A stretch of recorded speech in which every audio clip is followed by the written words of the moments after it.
Chapter 4, Parts 1 to 4. The Marriage of the Lady Mary Christian. 1. For 3 or 4 days I could get no word with Mary. I could not now come and go as I had been able to do in the days when we were still the children. I could not work, I could not rest.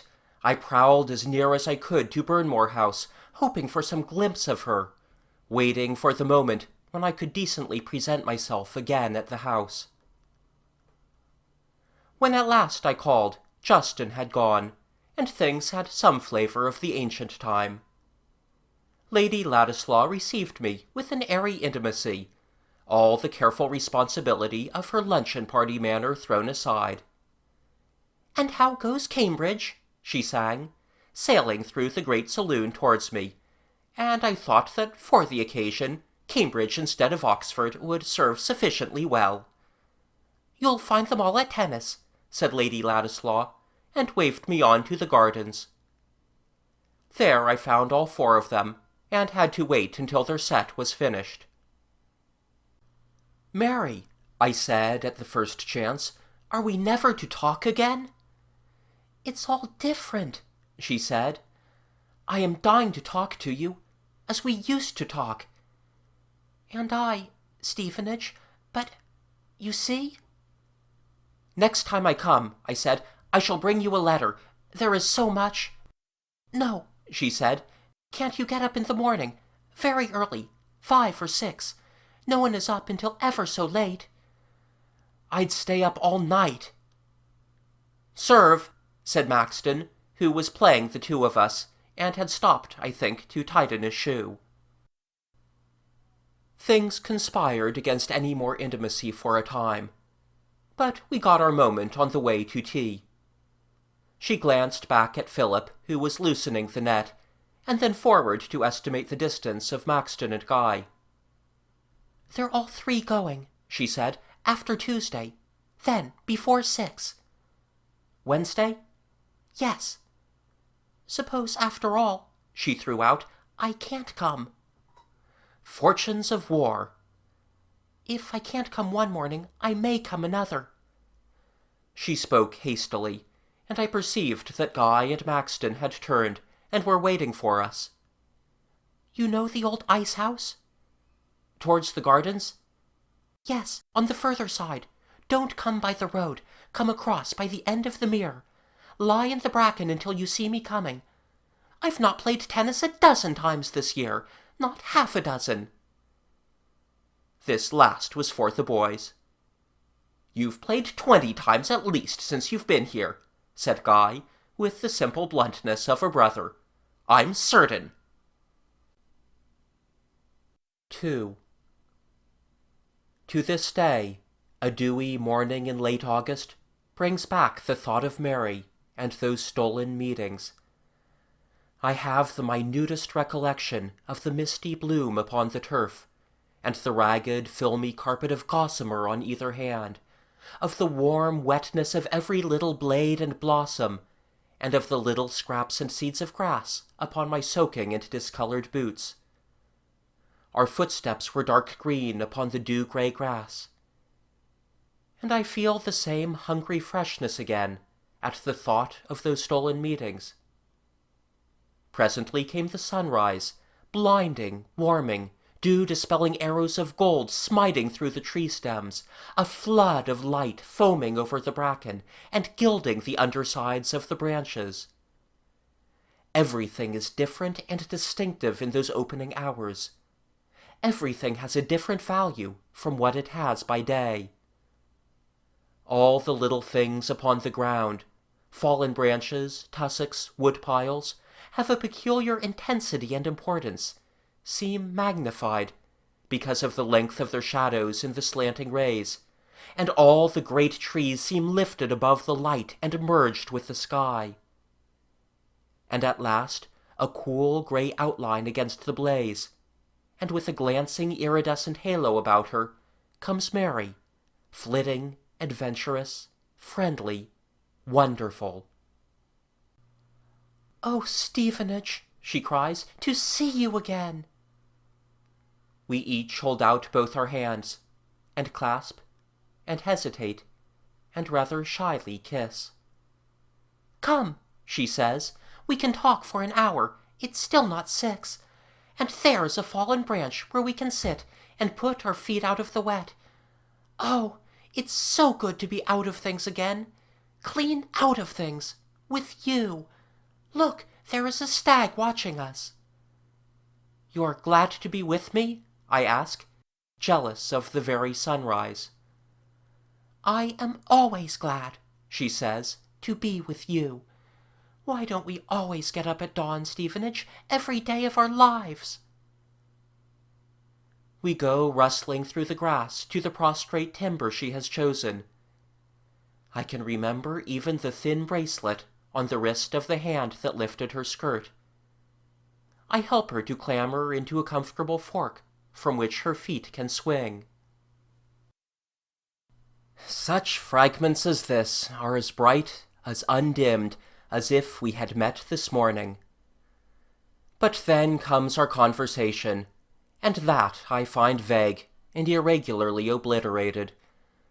But I think I must have urged her to say she loved me, and beat about the bush of that declaration, too fearful to put my heart's wish to the issue, that she would promise to wait 3 years for me, until I could prove it was not madness for her to marry me. "I have been thinking of it all night, and every night since I have been here," I said. "Somehow I will do something. In some way I will get hold of things. Believe me, with all my strength." I was standing between the forking boughs, and she was looking down upon me. "Stephen, dear," she said, "dear, dear boy, I have never wanted to kiss you so much in all my life. Dear, come close to me." She bent her fresh young face down to mine. Her fingers were in my hair. "My knight," she whispered close to me, "my beautiful young knight." I whispered back and touched her dew-fresh lips. "And tell me, what would you do to conquer the world for me?" she asked. I cannot remember now a word of all the vague threatenings against the sundering universe with which I replied. Her hand was on my shoulder as she listened. But I do know that even on this first morning she left me with a sense of beautiful unreality, of having dipped for some precious moments into heroic gossamer. All my world's subjugation seemed already as evanescent as the morning haze and the vanishing dews, as I stood, a little hidden in the shadows of the killing wood, and ready to plunge back at the first hint of an observer, and watched her slender whiteness flit circumspectly towards the house. 3. Our next 3 or 4 meetings are not so clearly defined. We did not meet every morning, for fear that her early rising should seem too punctual to be no more than a chance impulse, nor did we go to the same place. But there stands out very clearly a conversation in a different mood. We had met at the sham ruins at the far end of the great shrubbery, a huge shattered Corinthian portico of rather damaged stucco, giving wide views of the hills toward Alfredsham between its 3 erect pillars, and affording a dry seat upon its fallen ones. It was an overcast morning, I remember. Probably the hour was earlier. A kind of twilight clearness made the world seem strange, and the bushes and trees between us and the house very heavy and still and dark. And we were at cross purpose, for now it was becoming clear to me that Mary did not mean to marry me, that she dreaded making any promise to me for the future, that all the heroic common cause I wanted with her was quite alien to her dreams. "But Mary," I said, looking at her colorless, delicate face, "don't you love me? Don't you want me?" "You know I love you, Stevenage," she said. "You know." But if two people love one another, they want to be always together. They want to belong to each other." She looked at me with her face very intent upon her meaning. "Stevenage," she said, after one of those steadfast pauses of hers, "I want to belong to myself." "Naturally," I said, with an air of disposing of an argument, and then paused. "Why should one have to tie oneself always to one other human being?" she asked. "Why must it be like that?" I do not remember how I tried to meet this extraordinary idea. "One loves," I may have said.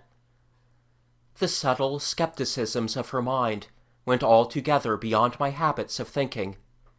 It had never occurred to me that there was any other way of living except in these voluntary and involuntary mutual servitudes in which men and women live and die. "If you love me," I urged, "if you love me, I want nothing better in all my life but to love and serve and keep you and make you happy." She surveyed me and weighed my words against her own. "I love meeting you," she said. "I love your going because it means that afterwards you will come again. I love this slipping out to you. But up there is a room in the house that is my place, me, my own. Nobody follows me there. I want to go on living, Stevenage, just as I am living now. I don't want to become someone's certain possession, to be just usual and familiar to anyone. No, not even to you." "But if you love," I cried. "To you least of all. Don't you see, I want to be wonderful to you, Stevenage, more than to anyone. I want always to make your heart beat faster. I want always to be coming to you with my own heart beating faster. Always and always I want it to be like that, just as it has been on these mornings. It has been beautiful, altogether beautiful." "Yes," I said, rather helplessly, and struggled with great issues I had never faced before. "It isn't," I said, "how people live."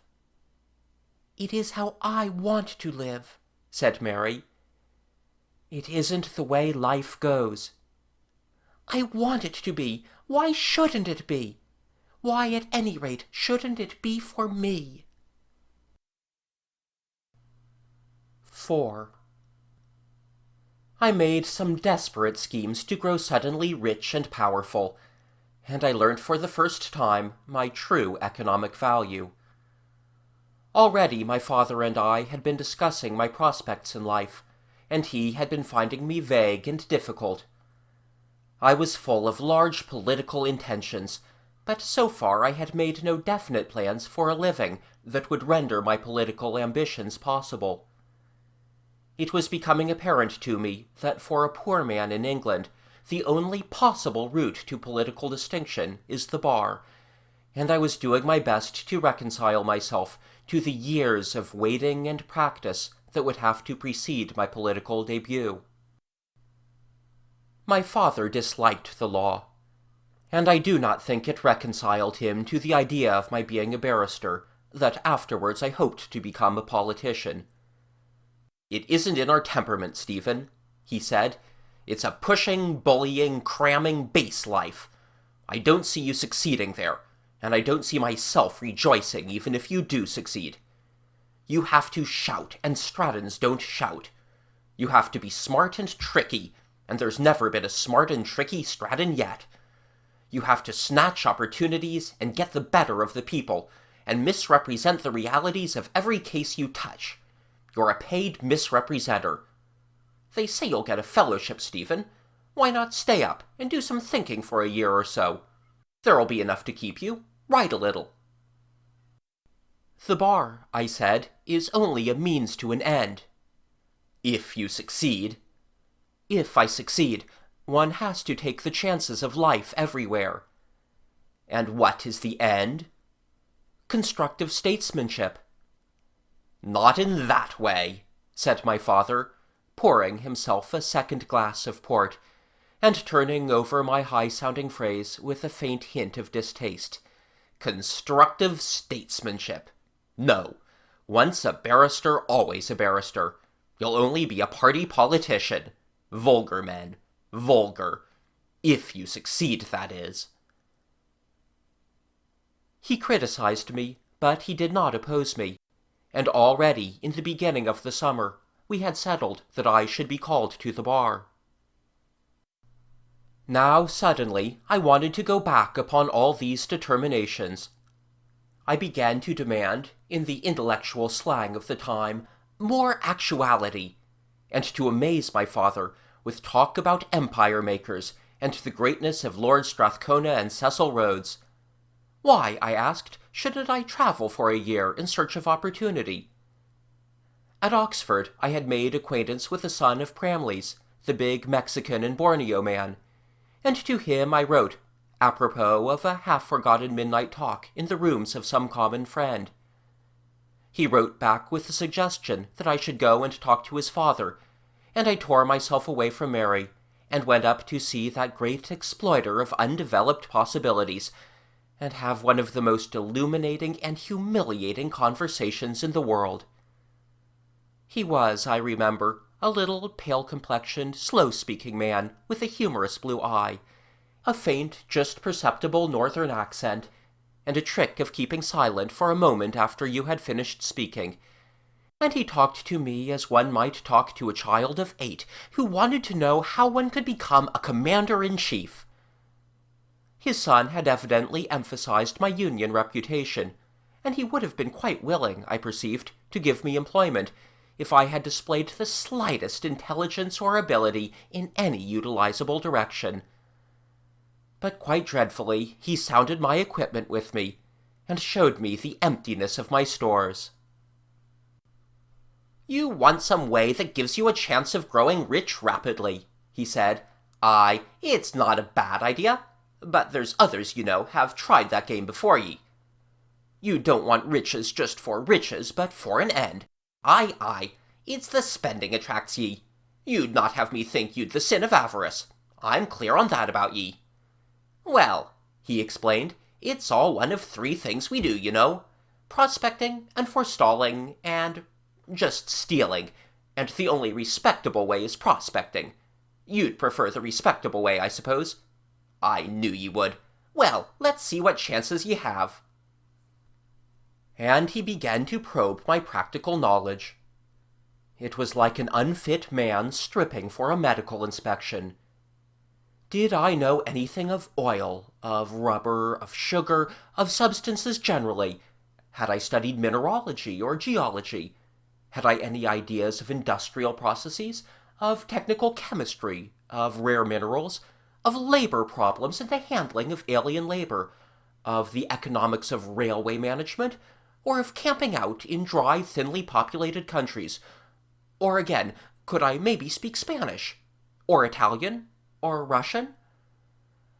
The little dons who career about Oxford afoot and a wheel, wearing old gowns and mortar-boards, giggling over Spooner's latest, and being tremendous characters in the intervals of concocting the ruling class mind, had turned my mind away from such matters altogether.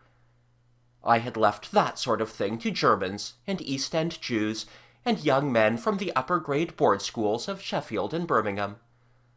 I was made to realize appalling wildernesses of ignorance. "You see," said old Pramley, "you don't seem to know anything whatever. It's a difficulty. It'll stand in your way a little now, though no doubt you'd be quick at the uptake, after all the education they've given ye.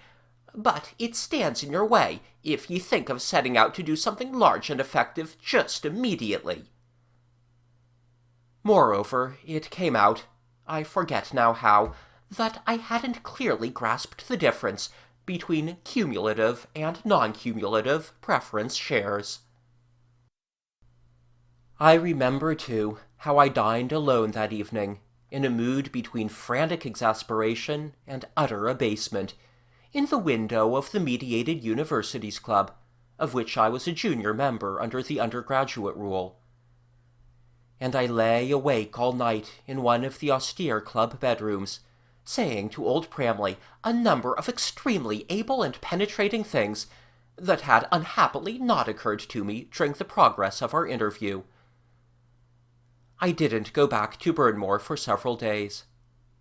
I had set my heart on achieving something, on returning with some earnest of the great attack I was to make upon the separating great world between myself and Mary.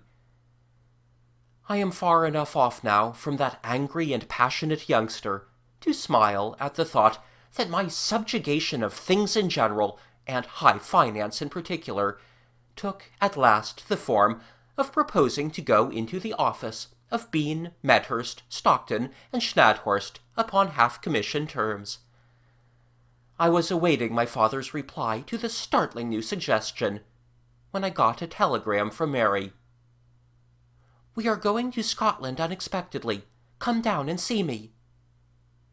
I went home instantly, and told my father I had come to talk things over with him. A note from Mary lay upon the hall table as I came in and encountered my father. "I thought it better to come down to you," I said, with my glance roving to find that, and then I met his eye. It wasn't altogether an unkindly eye, but I winced dishonestly. "Talking is better for all sorts of things," said my father, and wanted to know if the weather had been as hot in London as it had been in Burnmore. Mary's note was in pencil, scribbled hastily. I was to wait after 11 that night, near the great rose-bushes behind the pavilion. Long before 11 I was there, on a seat in a thick shadow, looking across great lakes of moonlight, towards the phantom statuary of the Italianate garden, and the dark laurels that partly masked the house. I waited nearly an hour of stillness, and small creepings and cheepings, and goings to and fro among the branches.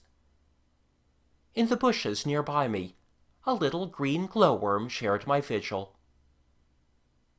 And then, wrapped about in a dark velvet cloak, still in her white dinner dress, with shining, gleaming, glancing stones about her dear throat, warm and wonderful and glowing and daring, Mary came flitting out of the shadows to me. "My dear," she whispered, panting and withdrawing a little from our first passionate embrace. "Oh, my dear! How did I come? Twice before, when I was a girl, I got out this way. By the corner of the conservatory, and down the laundry wall. You can't see from here, but it's easy, easy. There's a tree that helps. And now I have come that way to you, you. Oh, love me, my Stephen, love me, dear. Love me as if we were never to love again. Am I beautiful, my dear? Am I beautiful in the moonlight? Tell me. Perhaps this is the night of our lives, dear. Perhaps never again will you and I be happy. But the wonder, dear, the beauty, isn't it still? It's as if nothing really stood solid and dry, as if everything floated. Everyone in all the world has gone to sleep tonight and left the world to us. Come this way and peep at the house, there. Stoop under the branches. See, not a light is left, and all its blinds are drawn and its eyes shut. One window is open, my little window, Stephen, but that is the shadow where that creeper makes everything black. Along here, a little further, is Nightstock. Now, sniff, Stephen, sniff. The scent of it. It lies like a bank of scented air. And Stephen, there, look, a star without a sound, falling out of the blue. It's gone. There was her dear face close to mine, soft under the soft moonlight, and the breath of her sweet speech mingled with the scent of the Nightstock. That was indeed the most beautiful night of my life, a night of moonlight and cool fragrance and adventurous excitement. We were transported out of this old world of dusty limitations. It was as if, for those hours, the curse of man was lifted from our lives. No one discovered us, no evil thing came near us. For a long time we lay close in one another's arms upon a bank of time.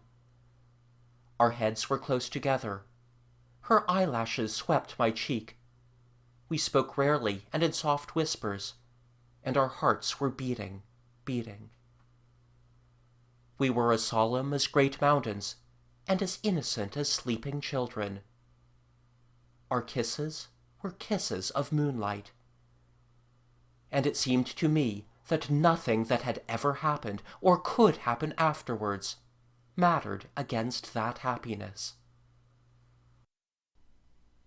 It was nearly 3 when at last I came back into my father's garden.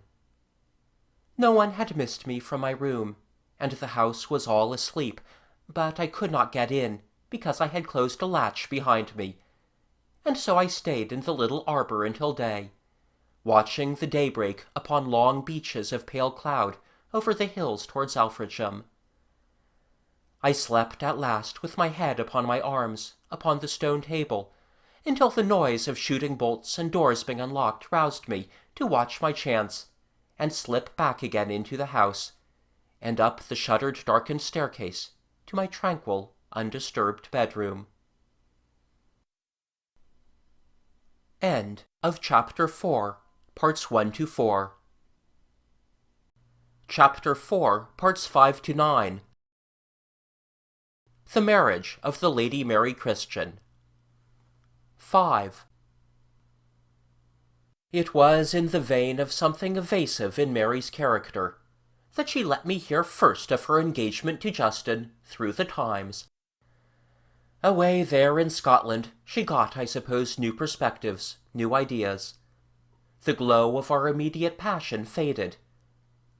The thing must have been drawing in upon her for some time. Perhaps she had meant to tell me of it all that night when she had summoned me to Burnmore.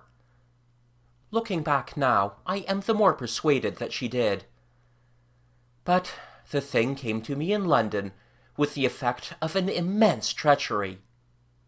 Within a day or so of the newspaper's announcement, she had written me a long letter answering some argument of mine, and saying nothing whatever of the people about her. Even then, Justin must have been asking her to marry him. Her mind must have been full of that question. Then came a storm of disappointment, humiliation, and anger with this realization. I can still feel myself writing and destroying letters to her, letters of satire, of protest. Oddly enough, I cannot recall the letter that at last I sent her, but it is eloquent of the weak boyishness of my position that I sent it in our usual furtive manner, accepted every precaution, that confessed the impossibility of our relationship. "No," she scribbled back, "you do not understand. I cannot write. I must talk to you." We had a secret meeting. With Beatrice Normandy's connivance, she managed to get away for the better part of the day, and we spent a long morning in argument in the botanical gardens, that obvious solitude, and afterwards we lunched upon ham and ginger beer at a little open-air restaurant near the Broad Walk, and talked on until nearly 4. We were so young that I think we both felt, beneath our very real and vivid emotions, a gratifying sense of romantic resourcefulness in this prolonged discussion. There is something ridiculously petty and imitative about youth. Something, too, naively noble and adventurous. I can never determine if older people are less generous and imaginative, or merely less absurd. I still recall the autumnal melancholy of that queer, neglected-looking place, in which I had never been before, and which I have never revisited. A memory of walking along narrow garden paths, beside queer, leaf-choked artificial channels of water under yellow-tinted trees, of rustic bridges going nowhere in particular, and of a kind of brickwork ruined castle, greatly decayed and ivy-grown, in which we sat for a long time, looking out upon a lawn and a wide gravel path leading to a colossal frontage of conservatory. I must have been resentful and bitter in the beginning of that talk. I do not remember that I had any command of the situation, or did anything but protest throughout that day. I was too full of the egotism of the young lover to mark Mary's moods and feelings. It was only afterwards that I came to understand that she was not wilfully and deliberately following the course that was to separate us, that she was taking it with hesitations and regrets. Yet she spoke plainly enough. She spoke with a manifest sincerity of feeling. And while I had neither the grasp nor the subtlety to get behind her mind, I perceive now, as I think things out, that Lady Ladislaw had both watched and acted, had determined her daughter's ideas, sown her mind with suggestions, imposed upon her a conception of her situation that now dominated all her thoughts. "Dear Stephen," reiterated Mary, "I love you. I do, clearly, definitely, deliberately love you. Haven't I told you that? Haven't I made that plain to you?" "But you are going to marry Justin." "Stephen, dear, can I possibly marry you? Can I?" "Why not? Why not make the adventure of life with me? Dare!" She looked down on me. She was sitting upon a parapet of the brickwork, and I was below her.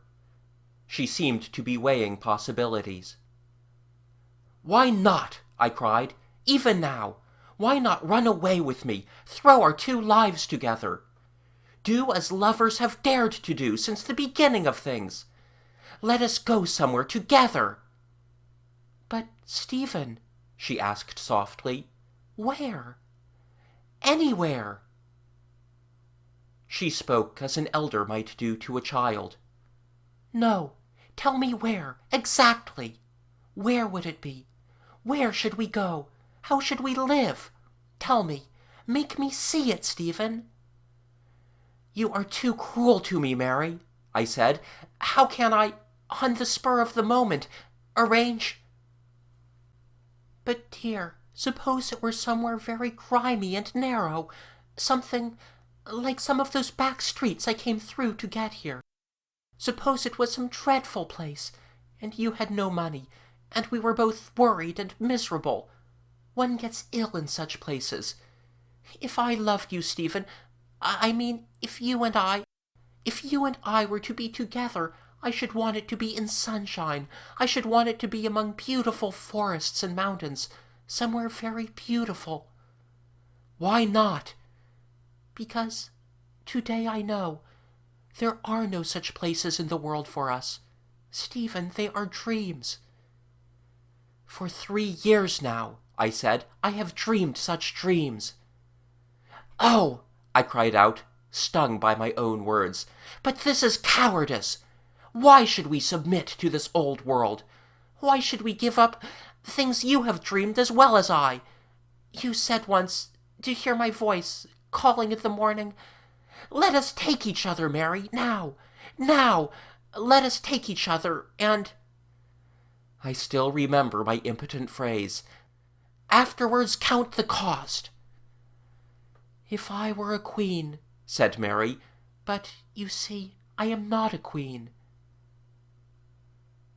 So we talked in fragments and snatches of argument, and all she said made me see more clearly the large hopelessness of my desire. "At least," I urged, "do not marry Justin now. Give me a chance. Give me 3 years, Mary, 3 short years, to work, to do something."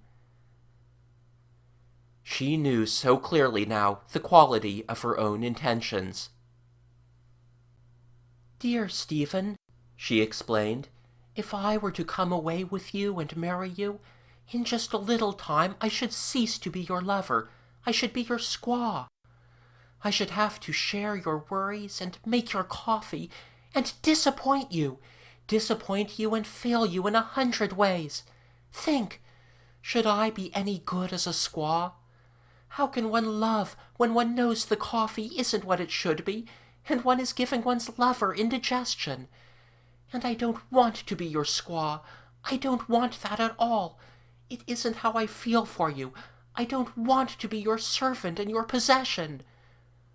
But you will be Justin's squaw. You are going to marry him.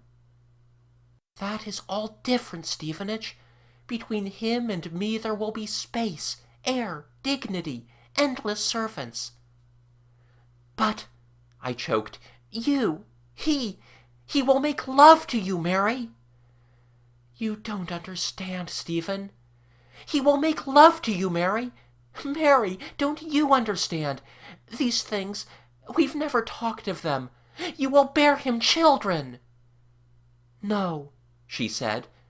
But, no, he promises, Stephen. I am to own myself. But he marries you. Yes, because he admires me. He cannot live without me. He loves my company. He loves to be seen with me. He wants me with him to enjoy all the things he has. Can't you understand, Stephen? But do you mean? Our eyes met. Stephen, she said, I swear. But he hopes. I don't care. He has promised. I have his promise. I shall be free. Oh, I shall be free, free. He is a different man from you, Stephen. He isn't so fierce. He isn't so greedy. But it parts us. Only from impossible things.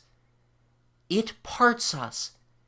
It does not even part us, Stevenage. We shall see one another. We shall talk to one another. I shall lose you. I shall keep you. But do you expect me to be content with this? I will make you content. Oh, Stephen dear, can't there be love? Love without this clutching, this gripping, this carrying off. You will be carried altogether out of my world. If I thought that, Stephen, indeed I would not marry him. But I insisted we should be parted, and parted in the end forever. And there I was the wiser of the two. I knew the insatiable urgency within myself. I knew that if I continued to meet Mary, I should continue to desire her, until I possessed her altogether. 6. I cannot reproduce with any greater exactness than this the quality and gist of our day-long conversation. Between us was a deep affection and instinctive attraction, and our mental temperaments and our fundamental ideas were profoundly incompatible. We were both still very young in quality. We had scarcely begun to think ourselves out.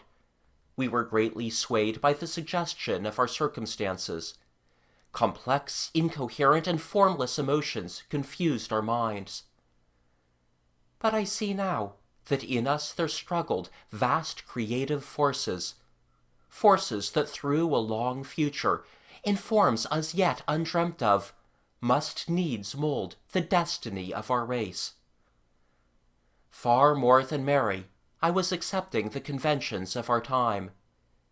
It seemed to me not merely reasonable, but necessary, that because she loved me, she should place her life in my youthful and inexpert keeping, share my struggles and the real hardships they would have meant for her, devote herself to my happiness, bear me children, be my inspiration in imaginative moments, my squaw, helper, and possession through the whole 24 hours of every day, and incidentally somehow rear whatever family we happened to produce.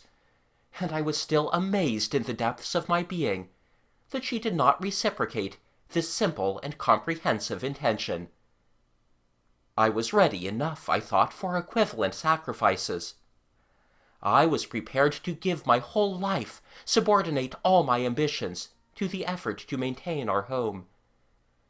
If only I could have her for my own, I was ready to pledge every hour I had still to live to that service.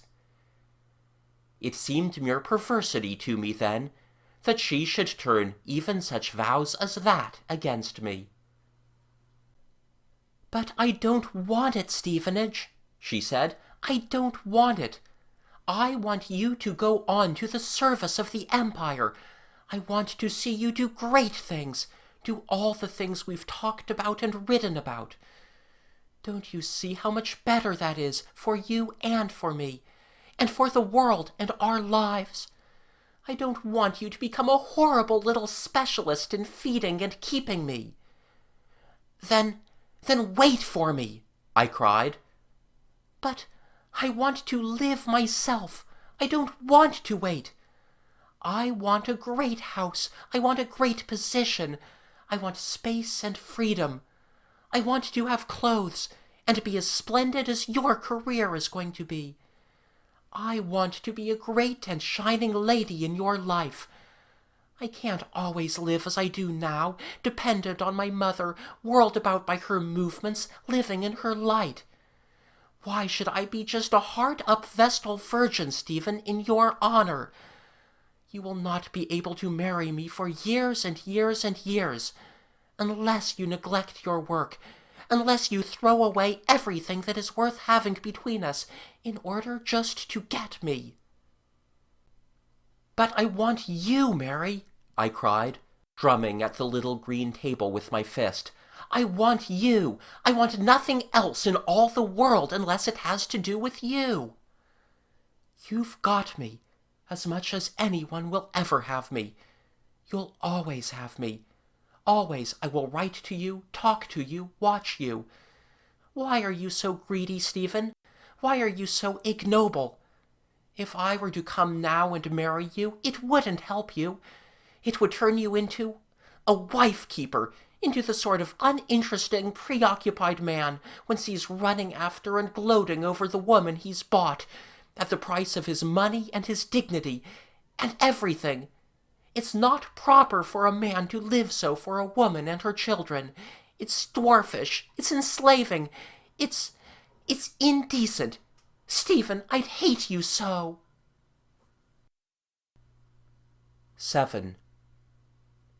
We parted at last at a cab rank near a bridge over the canal at the western end of Park Village.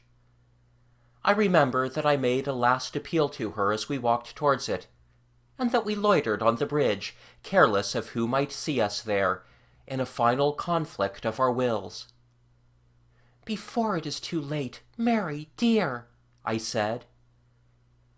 She shook her head, her white lips pressed together. "But after the things that have happened, that night, the moonlight—" "It's not fair," she said, "for you to talk of that. It isn't fair." "But Mary, this is parting. This indeed is parting." She answered never a word. "Then at least talk to me again for one time more." "Afterwards," she said. "Afterwards I will talk to you. Don't make things too hard for me, Stephen." "If I could, I would make this impossible. It's hateful." She turned to the curb, and for a second or so we stood there without speaking. Then I beckoned to a hansom. She told me Beatrice Normandy's address. I helped her into the cab. "Goodbye," I said, with a weak affectation of an everyday separation, and I turned to the cabman with her instructions. Then again we looked at one another. The cabman waited. "All right, sir?" he asked. "Go ahead," I said, and lifted my hat to the little white face within. I watched the cab until it vanished round the curve of the road. Then I turned about, to a world that had become very large and empty and meaningless. 8. I struggled feebly to arrest the course of events. I wrote Mary some violent and bitter letters. I treated her as though she alone were responsible for my life and hers. I said she had diverted my energies, betrayed me, ruined my life. I hinted she was cold-blooded, mercenary, shameless. Someday, you, with that quick temper of yours and your power of expression, will understand that impulse to write, to pour out a passionately unjust interpretation of some nearly intolerable situation. And it is not the least of all the things I owe to Mary, that she understood my passion, and forgave those letters and forgot them. I tried twice to go and see her. But I do not think I need tell you, little son, of these self-inflicted humiliations and degradations. An angry man is none the less a pitiful man because he is injurious. The hope that had held together all the project of my life was gone, and all my thoughts and emotions lay scattered in confusion. You see, my little son, there are two sorts of love. We use one name for very different things.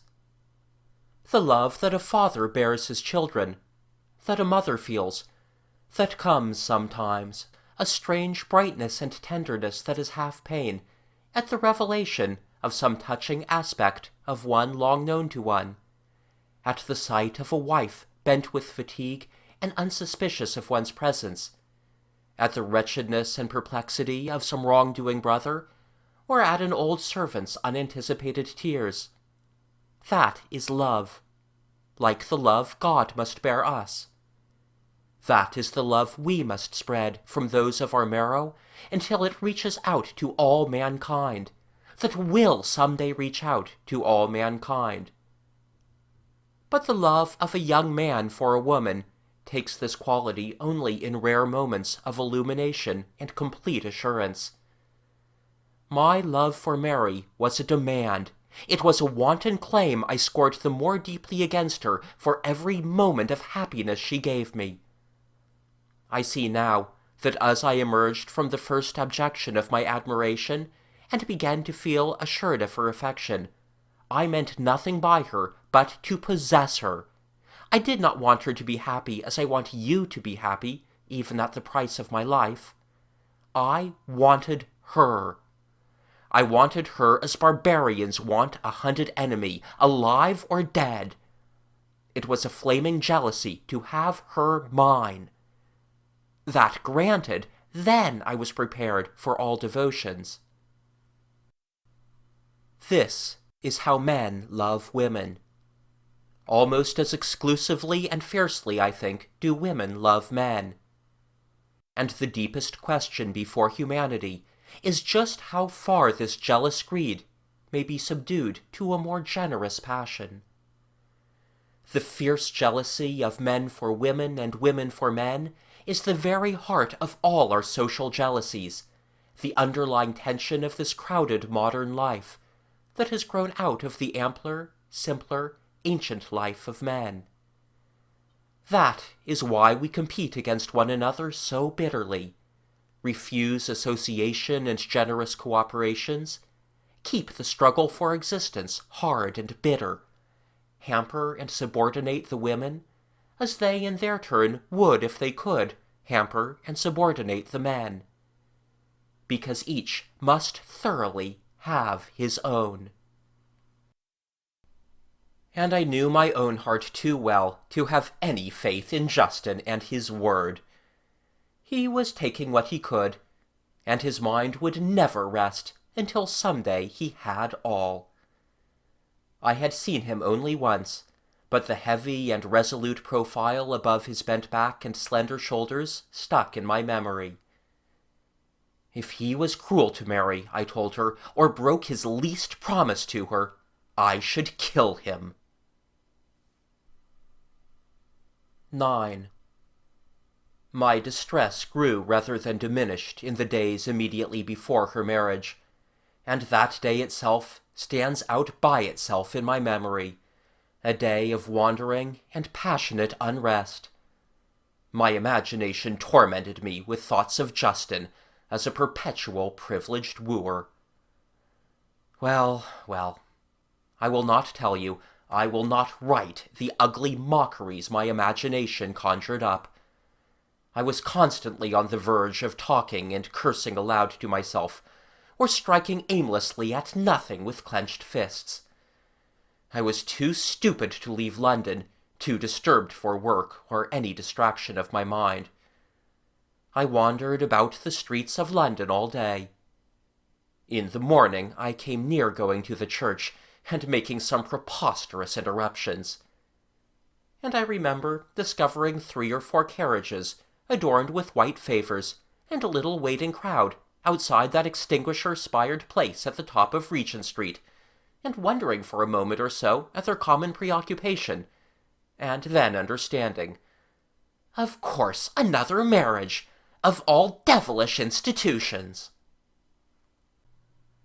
What was I to do with my life now? What was to become of my life? I can still recall the sense of blank unanswerableness with which these questions dominated my mind, and associated with it is an effect of myself as a small human being, singular and apart, wandering through a number of London landscapes. At one time I was in a great, grey, smoke-rimmed autumnal space of park, much cut up by railings and worn by cricket pitches, far away from any idea of the Thames, and in the distance over the tops of trees I discovered, perplexingly, the clustering masts and spars of ships. I have never seen that place since. Then the Angel at Islington is absurdly mixed up with the distresses of this day. I attempted some great detour thence, and found myself with a dumb irritation returning to the place from another direction. I remember, too, a wide street over which passes a thundering railway bridge, borne upon colossal rounded pillars of iron, and carrying in white and blue some big advertisement, I think of the Daily Telegraph. Near there I thought a crowd was gathered about the victim of some accident, and thrusting myself among the people with a vague idea of help, discovered a man selling a remedy for corns. And somewhere about this north region I discovered I was faint with hunger, and got some bread and cheese and beer in a gaudily decorated saloon bar with a sanded floor. I resisted a monstrous impulse to stay in that place, and drink myself into inactivity and stupefaction with beer. Then, for a long time, I sat upon an iron seat near some flower beds, in a kind of garden that had the headstones of graves arranged in a row against a yellow brick wall. The place was flooded with the amber sunshine of a September afternoon. I shared the seat with a nursemaid in charge of a perambulator and several scuffling, uneasy children, and I kept repeating to myself, "By now it is all over. The thing is done." My sense of the enormity of London increased with the twilight, and began to prevail a little against my intense personal wretchedness. I remember wastes of building enterprise, interminable vistas of wide, dark streets, with passing trams, and here and there at strategic corners, coruscating groups of shops. And somewhere I came along a narrow street suddenly upon the distant prospect of a great, monstrous, absurd place, on a steep hill against the last brightness of the evening sky, a burlesque block of building with huge truncated pyramids at either corner, that I have since learnt was the Alexandra Palace. It was so queer and bulky that it arrested and held my attention, struck on my memory with an almost dreamlike quality, so that years afterwards I went to Muswell Hill to see if indeed there really was such a place on earth, or whether I had had a waking nightmare during my wanderings. I wandered far that night, very far. Some girl accosted me, a thin-faced, ruined child, younger by a year or so than myself. I remembered how I talked to her, foolish, rambling talk. "If you loved a man and he was poor, you'd wait," I said. "You'd stick to him. You'd not leave him just to get married to a richer man." We prowled talking for a time, and sat upon a seat somewhere near the Regent's Park Canal. I rather think I planned to rescue her from a fall in life, but somehow we dropped that topic. I know she kissed me. I have a queer impression that it came into my head to marry her. I put all my loose money in her hands at last, and went away extraordinarily comforted by her, I know not how, leaving her no doubt wondering greatly. I did not go to bed that night at all, nor to the office next morning. I never showed myself in the office again. Instead, I went straight down to my father, and told him I wanted to go to the war forthwith. I had an indistinct memory of a promise I had made Mary to stay in England, but I felt it was altogether unendurable that I should ever meet her again. My father sat at table over the remains of his lunch, and regarded me with astonishment, with the beginnings of protest. "I want to get away," I said, and to my own amazement and shame, I burst into tears. "My boy," he gasped, astonished and terrified, You've not done some foolish thing?" "No," I said, already wiping the tears from my face. "Nothing, but I want to go away." "You shall do as you please," he said, and sat for a moment, regarding his only son with unfathomable eyes. Then he got up, with a manner altogether matter-of-fact, came halfway round the table, and mixed me a whiskey and soda.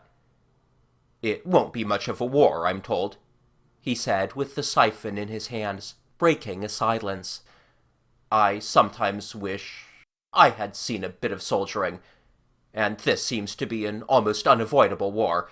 Now, at any rate, it's unavoidable. Drink this, and have a biscuit."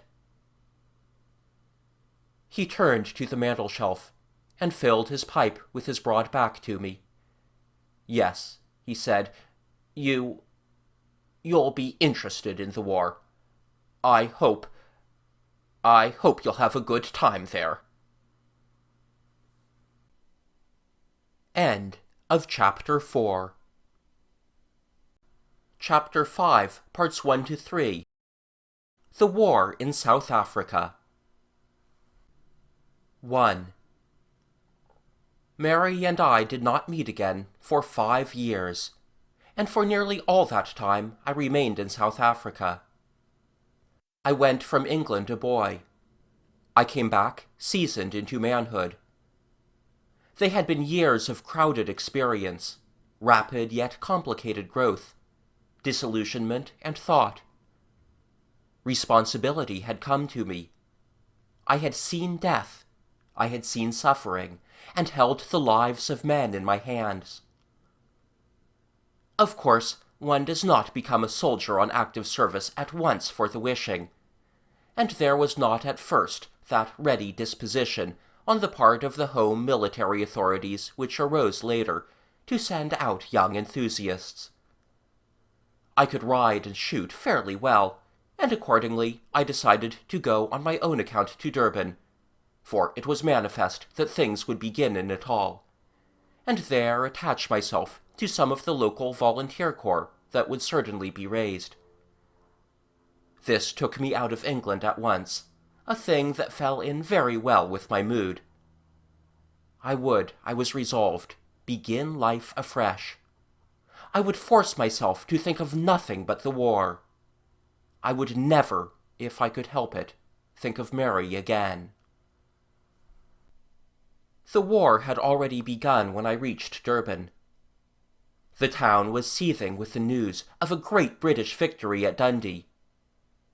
We came into the port through rain and rough weather, and passed a big white liner loaded up feverishly from steam tenders, with wealthy refugees going Englandward.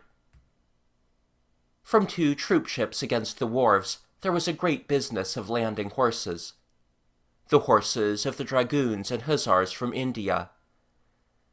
I spent the best part of my first night in South Africa, in the streets, looking in vain for a bedroom, and was helped at last by a kindly rickshaw Zulu to a shanty where I slept upon 3 chairs. I remember I felt singularly unwanted. The next day I set about my volunteering.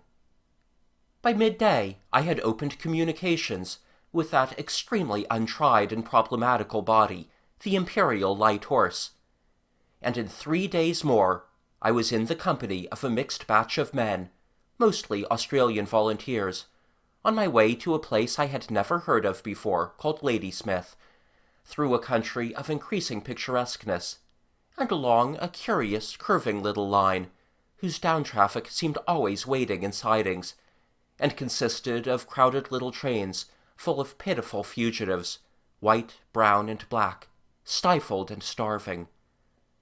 They were all clamoring to buy food and drink, and none seemed forthcoming. We shunned at once to allow a southbound train to pass, a peculiar train that sent everyone onto the line to see. Prisoners of war.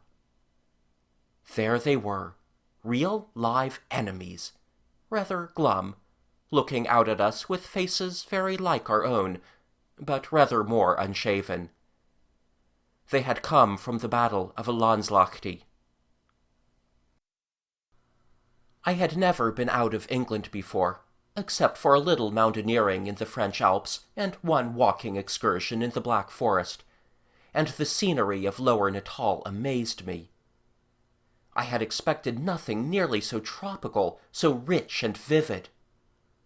There were little Mozambique monkeys chattering in the thick-set trees beside the line, and a quantity of unfamiliar birds and gaudy flowers amidst the abundant deep greenery.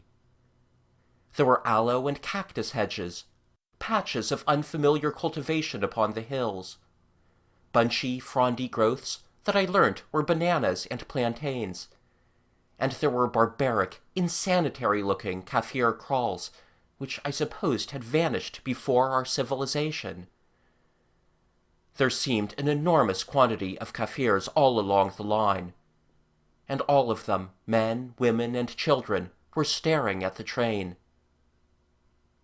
The scenery grew finer and bolder, and more bare and mountainous, until at last we came out into the great basin in which lay this Ladysmith.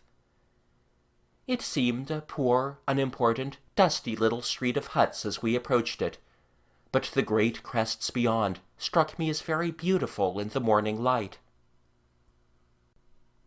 I forgot the beauty of those hills as we drew into the station. It was the morning after the surrender of Nicholson's Neck.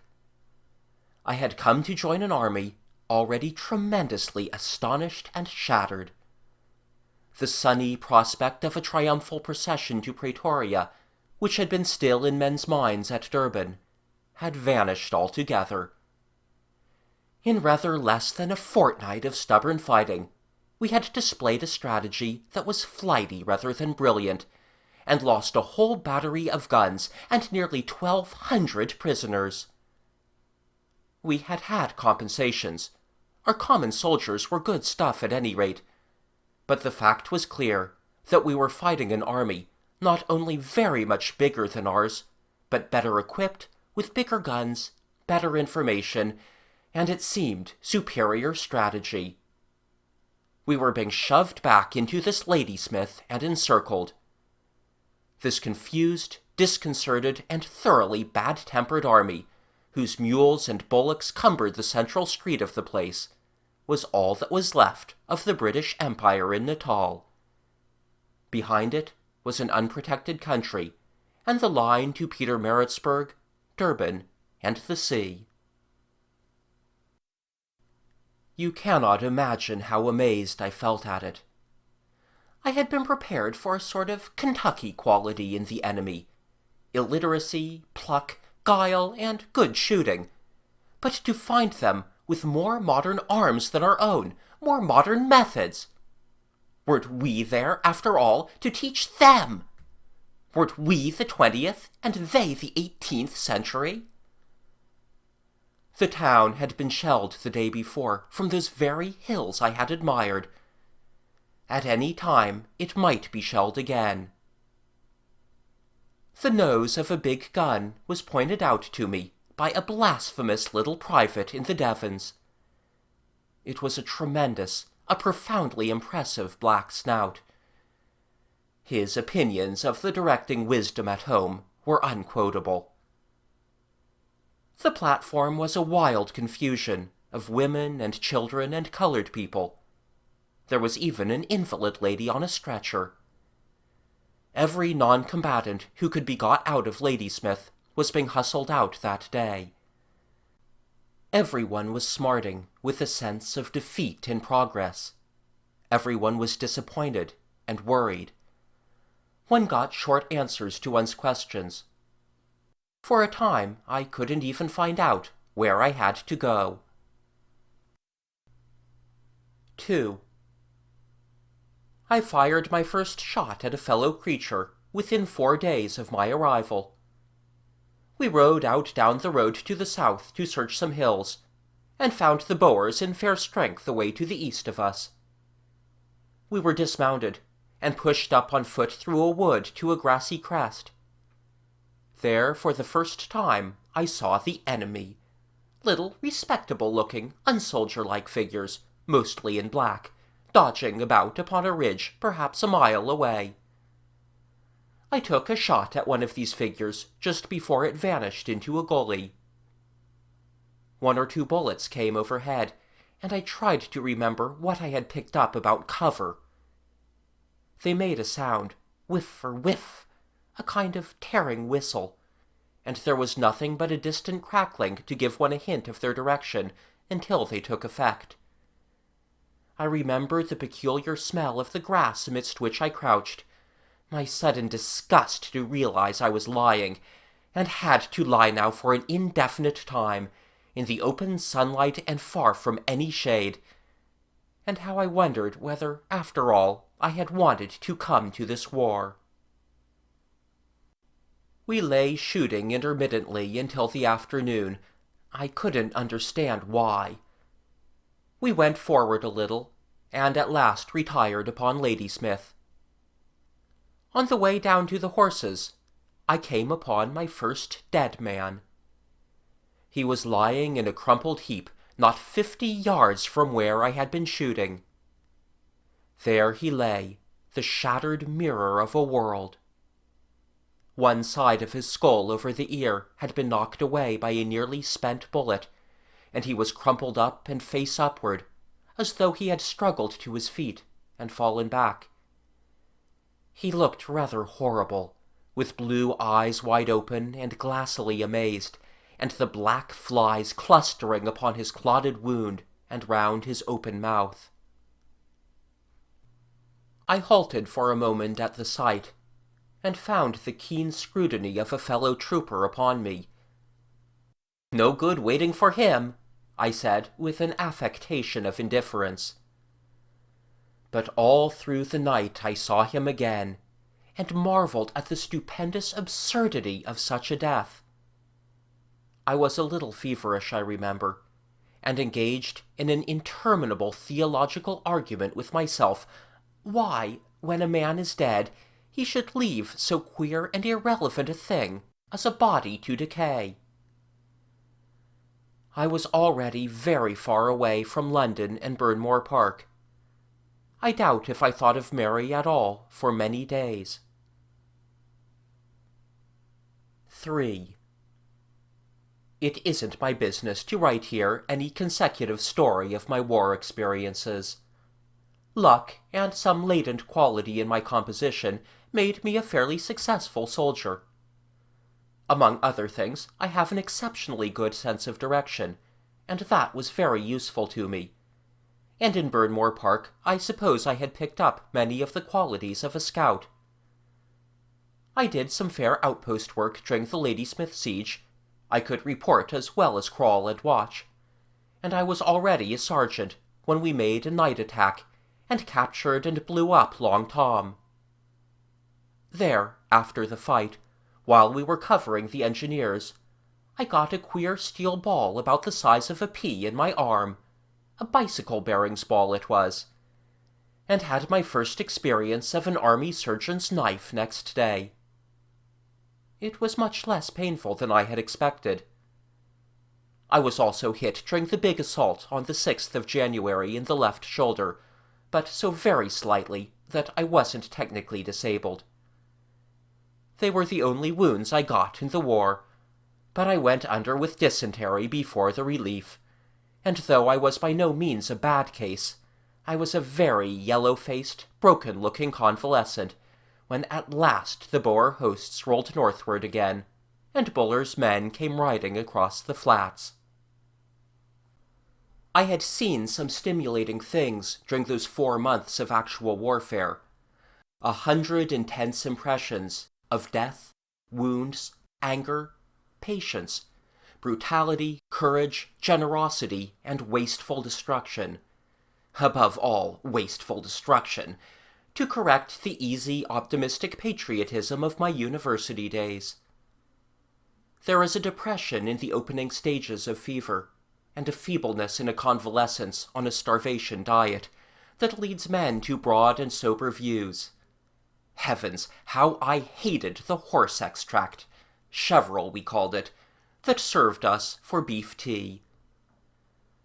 When I came down from Ladysmith to the sea to pick up my strength, I had not an illusion left about the serene, divinely appointed empire of the English. But if I had less national conceit, I had certainly more patriotic determination. That grew with every day of returning health. The reality of this war had got hold of my imagination, as indeed for a time it got hold of the English imagination altogether, and I was now almost fiercely keen to learn and do. At the first chance I returned to active service, and now I was no longer a disconsolate lover taking war for a cure, but an earnest and I think reasonably able young officer, very alert for chances. I got those chances soon enough. I rejoined our men beyond Kimberley, on the way to Mafeking. We were the extreme British left in the advance upon Pretoria, and I rode with Mahan, and was ambushed with him in a little affair beyond Cottesrand. It was a sudden, brisk encounter. We got fired into at close quarters, but we knew our work by that time, and charged home and brought in a handful of prisoners to make up for the men we had lost. A few days later, we came into the flattened ruins of the quaintest siege in history. 3 days after we relieved Mafeking, I had the luck to catch one of Snyman's retreating guns rather easily, the only big gun that was taken at Mafeking. I came upon it unexpectedly with about 20 men, spotted a clump of brush 400 yards ahead, galloped into it before the Boers realized the boldness of our game, shot all the draft oxen while they hesitated, and held them up until Chambers arrived on the scene. The incident got perhaps a disproportionate share of attention in the papers at home, because of the way in which Mafeking had been kept in focus. I was mentioned twice again in despatches before we rode across to join Roberts in Pretoria, and see what we believed to be the end of the war. We were too late to go on up to Komatipoort, and had some rather blank and troublesome work on the north side of the town. That was indeed the end of the Great War. The rest was a struggle with guerrillas. Everyone thought things were altogether over. I wrote to my father discussing the probable date of my return. But there were great chances still to come for an active young officer. The guerrilla war was to prolong the struggle yet for a whole laborious, eventful year, and I was to make the most of those later opportunities. Those years in South Africa are stuck into my mind like those pink-colored pages about something else one finds at times in a railway indicateur. Chance had put this work in my way, and started me upon it with a reputation that wasn't altogether deserved, and I found I could only live up to it and get things done well by a fixed and extreme concentration of my attention. But the whole business was so interesting that I found it possible to make that concentration. Essentially, warfare is a game of elaborate but witty problems in precaution and anticipation, with amazing scope for invention. You so saturate your mind with the facts and possibilities of the situation that intuitions emerge. It did not do to think of anything beyond those facts and possibilities, and dodges and counter-dodges, for to do so was to let in irrelevant and distracting lights. During all that concluding year of service, I was not so much myself as a forced and artificial thing I made out of myself to meet the special needs of the time. I became a bore-outwitting animal. When I was tired of this specialized thinking, then the best relief, I found, was some quite trivial occupation.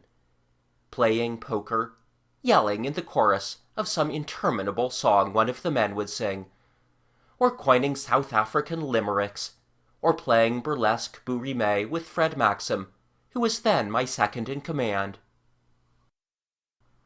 Yet occasionally, thought overtook me. I remember lying one night out upon a huge dark hillside, in a melancholy wilderness of rock-ribbed hills, waiting for one of the flying commandos that were breaking northward from Cape Colony towards the Orange River in front of Colonel Eustace. We had been riding all day. I was taking risks in what I was doing, and there is something very cheerless in a fireless bivouac. My mind became uncontrollably active. It was a clear, still night. The young moon set early in a glow of white that threw the jagged contours of a hill to the southeast into strange, weird prominence.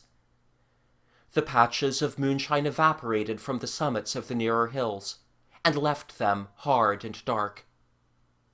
Then there was nothing but a great soft black darkness below that jagged edge, and above it the stars very large and bright.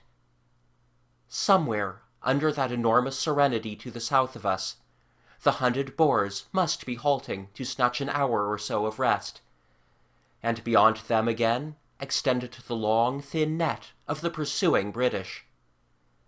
It all seemed infinitely small and remote. There was no sound of it, no hint of it, no searchlight at work, no faintest streamer of smoke, nor the reflection of a solitary fire in the sky. All this business that had held my mind so long was reduced to insignificance between the blackness of the hills and the greatness of the sky. A little trouble, it seemed of no importance under the Southern Cross.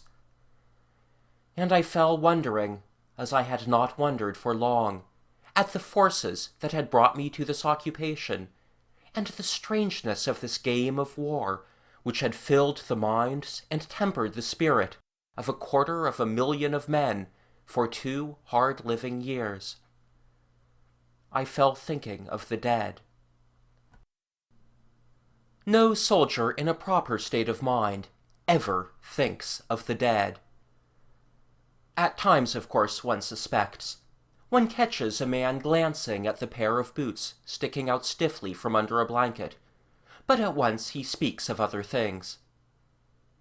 Nevertheless, some suppressed part of my being had been stirring up ugly and monstrous memories of distortion, disfigurement, torment, and decay, of dead men in stained and ragged clothes with their soul-worn boots drawn up under them, of the blood trail of a dying man who had crawled up to a dead comrade rather than die alone, of Kafirs heaping limp, pitiful bodies together for burial, of the voices of inaccessible wounded in the rain on Wagon Hill, crying in the night, of a heap of men we found in a donga 3 days dead, of the dumb agony of shell-torn horses, and the vast distressful litter and heavy brooding stench, the cans and cartridge cases and filth and bloody rags of a shelled and captured laager.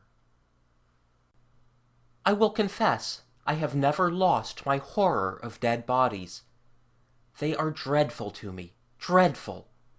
I dread their stiff attitudes, their terrible, intent inattention. To this day, such memories haunt me.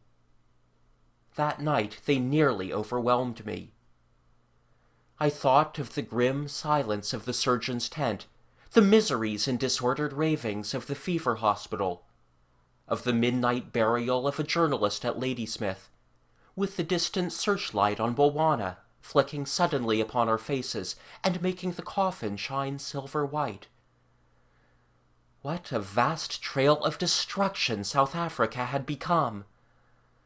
I thought of the black, scorched stones of burnt and abandoned farms, of wretched natives we had found, shot like dogs and flung aside, rottenly amazed, decaying in infinite indignity, of stories of treachery and fierce revenges sweeping along in the trail of the greater fighting. I knew too well of certain atrocities. One had to believe them incredibly stupid to escape the conviction that they were incredibly evil. For a time, my mind could make no headway against its monstrous assemblage of horror. There was something in that jagged black hill against the moonshine, and the gigantic basin of darkness out of which it rose, that seemed to gather all these gaunt and grisly effects into one appalling heap of agonizing futility. That rock rose up and crouched, like something that broods and watches. I remember I sat up in the darkness, staring at it. I found myself murmuring, "Get the proportions of things! Get the proportions of things!" I had an absurd impression of a duel between myself and the cavernous antagonism of the huge black spaces below me. I argued that all this pain and waste was no more than the selvage of a proportionately limitless fabric of sane, interested, impassioned, and joyous living. These stiff, still memories seemed to refute me. But why us? They seemed to insist. In some way it's essential, this margin. I stopped at that. If all this pain, waste, violence, anguish is essential to life, why does my spirit rise against it? What is wrong with me? I got from that into a corner of self-examination. Did I respond overmuch to these painful aspects in life? When I was a boy, I had never had the spirit even to kill rats. Siddons came into the meditation. Siddons, the essential Englishman, a little scornful, throwing out contemptuous phrases. Soft! Was I a soft? What was a soft? Something not rough, not hardy and bloody.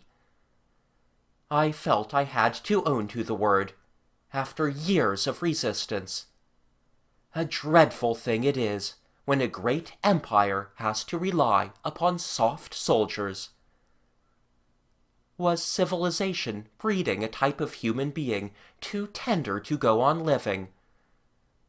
I stuck for a time, as one does on these nocturnal occasions, at the word hypersensitive, going round it and about it. I do not know now how it was that I passed from a mood so darkened and sunless to one of exceptional exaltation, but I recall very clearly that I did. I believe that I made a crowning effort against this despair and horror that had found me out in the darkness and overcome. I cried in my heart for help, as a lost child cries to God. I seem to remember a rush of impassioned prayer, not only for myself, not chiefly for myself, but for all those smashed and soiled and spoilt and battered residues of men whose memories tormented me. I prayed to God that they had not lived in vain, that particularly those poor Kaffir scouts might not have lived in vain. They are like children, I said. It was a murder of children, by children. My horror passed insensibly. I have to feel the dreadfulness of these things, I told myself, because it is good for such a creature as I to feel them dreadful. But if one understood, it would all be simple, not dreadful at all. I clung to that and repeated it. It would all be perfectly simple. It would come out no more horrible than the things that used to frighten me as a child. The shadow on the stairs, the white moonrise reflected on a barked and withered tree, a peculiar dream of moving geometrical forms, an ugly illustration in the Arabian Nights. I do not know how long I wrestled with God and prayed that night, but abruptly the shadows broke, and very suddenly and swiftly my spirit seemed to flame up into space like some white beacon that is set alight. Everything became light and clear and confident. I was assured that all was well with us who lived and fought, and with the dead, who rotted now in 50,000 hasty graves. For a long time it seemed I was repeating again and again with soundless lips, and finding the deepest comfort in my words. And out of our agonies comes victory! Out of our agonies comes victory! Have pity on us, God our Father! I think that mood passed quite insensibly from waking to a kind of clear dreaming. I have an impression that I fell asleep and was aroused by a gun. Yet I was certainly still sitting up when I heard that gun. I was astonished to find things darkly visible about me. I had not noted that the stars were growing pale until the sound of this gun very far away called my mind back to the grooves in which it was now accustomed to move. I started into absolute wakefulness. A gun? I found myself trying to see my watch. I heard a slipping and clatter of pebbles near me, and discovered Fred Maxim at my side. "Look," he said, hoarse with excitement, "already!" He pointed to a string of dim little figures galloping helter-skelter over the neck and down the gap in the hills towards us.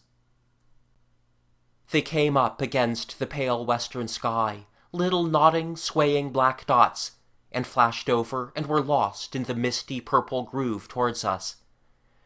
They must have been riding through the night, the British following. To them we were invisible. Behind us was the shining east. We were in a shadow still too dark to betray us. In a moment I was afoot and called out to the men, my philosophy, my deep questionings, all torn out of my mind, like a page of scribbled poetry plucked out of a business notebook. Cocky figures were up all about me, passing the word and hurrying to their places.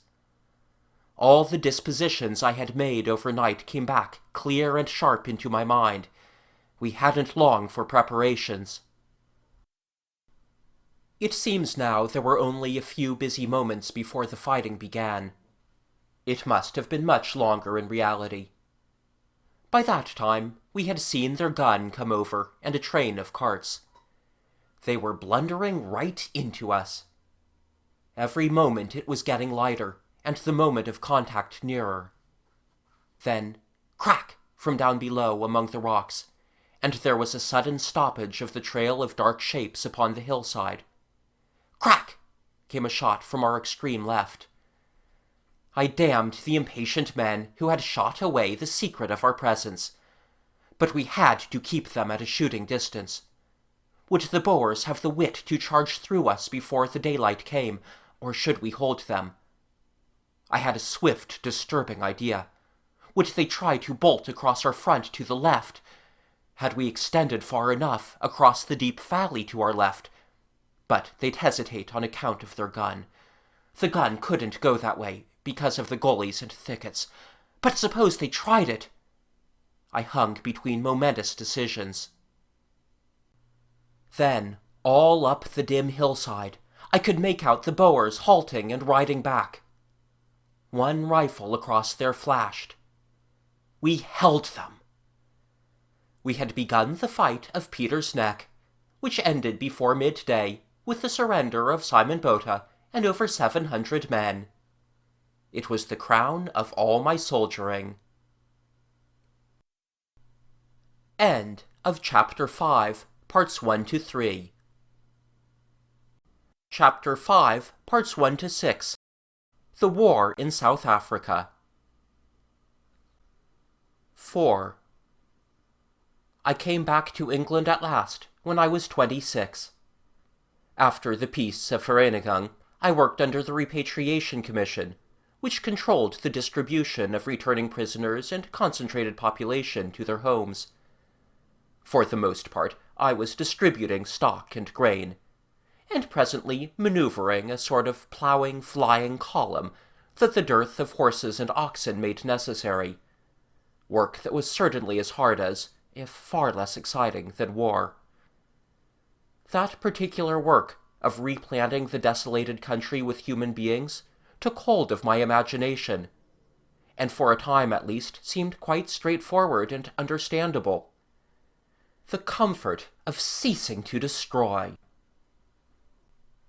No one has written anything that really conveys the quality of that repatriation process.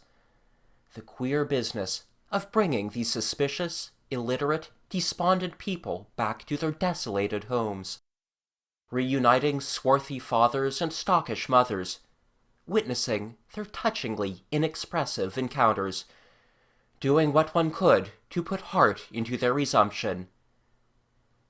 Memories come back to me of great littered heaps of luggage, bundles, blankets, rough boxes, piled newly purchased stores, ready-made doors, window sashes, heaped ready for the wagons, slow-moving, apathetic figures sitting and eating, an infernal squawking of parrots, sometimes a wailing of babies.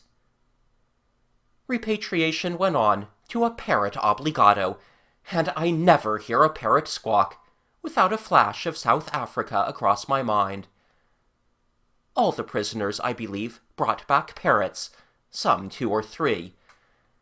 I had to spread these people out over a country still grassless, with teams of war-worn oxen, mules, and horses that died by the dozens on my hands. The end of each individual instance was a handshake, and one went lumbering on, leaving the children one had deposited behind one, already playing with old ration tins or hunting about for cartridge cases, while the adults stared at the work they had to do. There was something elementary in all that redistribution. I felt at times like a child playing in a nursery and putting out its bricks and soldiers on the floor.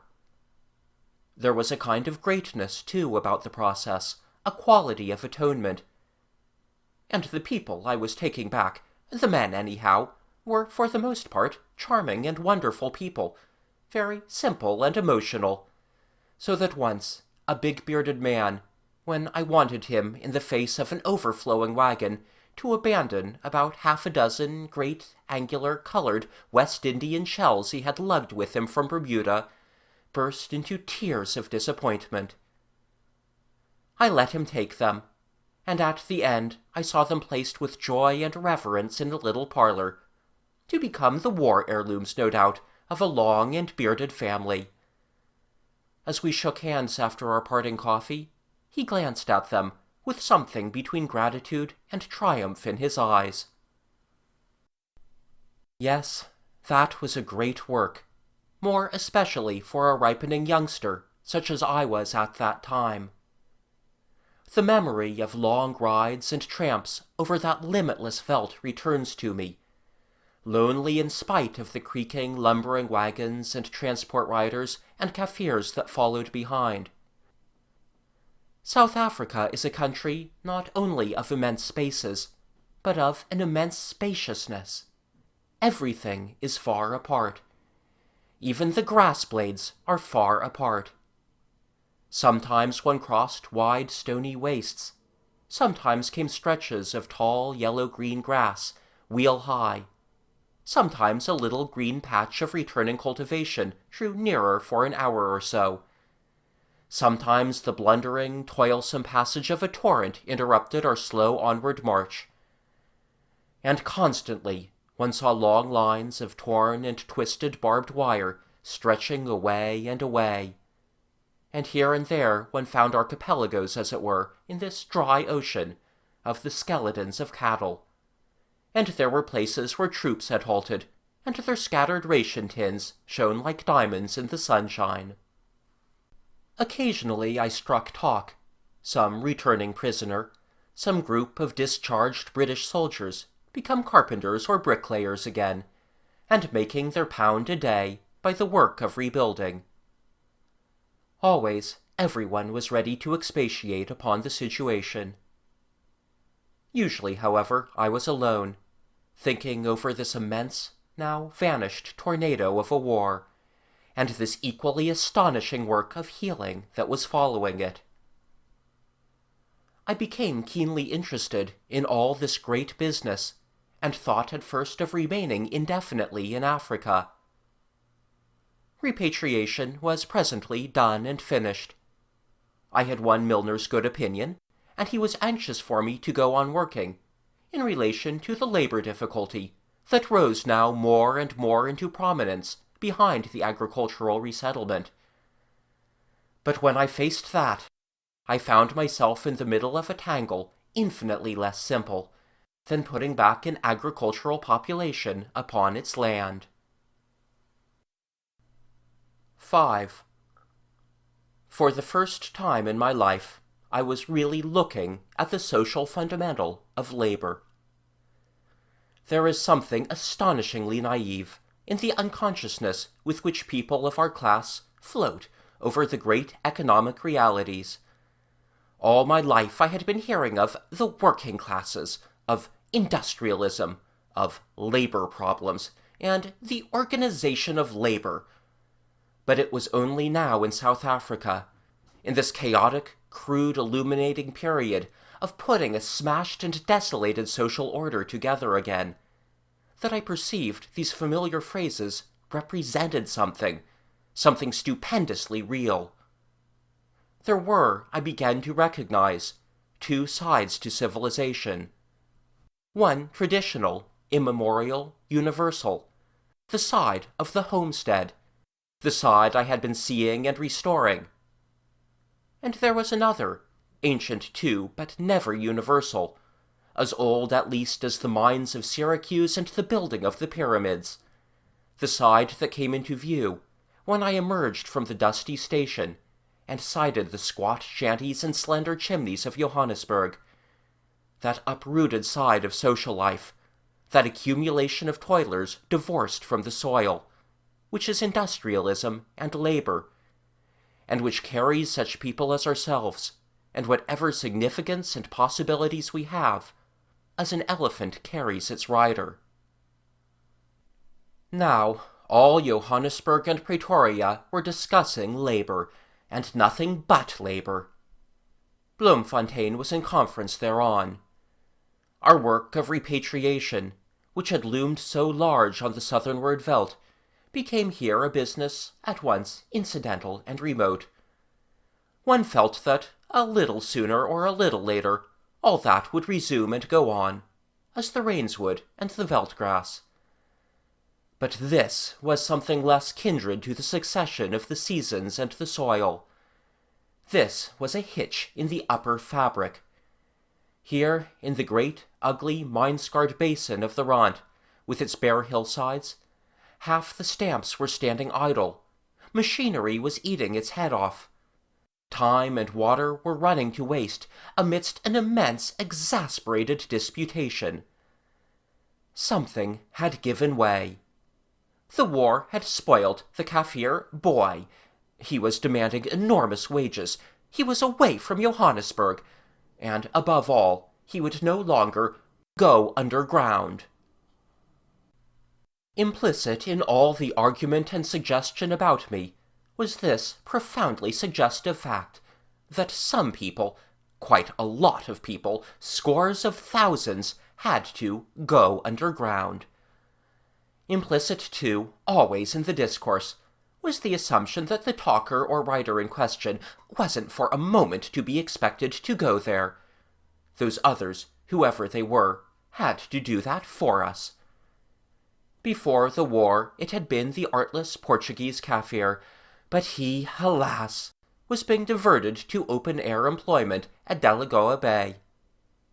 Should we raise wages and go on with the fatal process of spoiling the workers? Should we, by imposing a tremendous hut tax, drive the Kaffir into our toils? Should we carry the labor hunt across the Zambezi into Central Africa? Should we follow the lead of Lord Kitchener and Mr. Creswell, and employ the rather dangerous, unskilled white labor, with ideas about strikes and socialism, that had drifted into Johannesburg? Should we do tremendous things with labor-saving machinery? Or were we indeed, desperate yet tempting resort, to bring in the cheap Indian or Chinese coolie?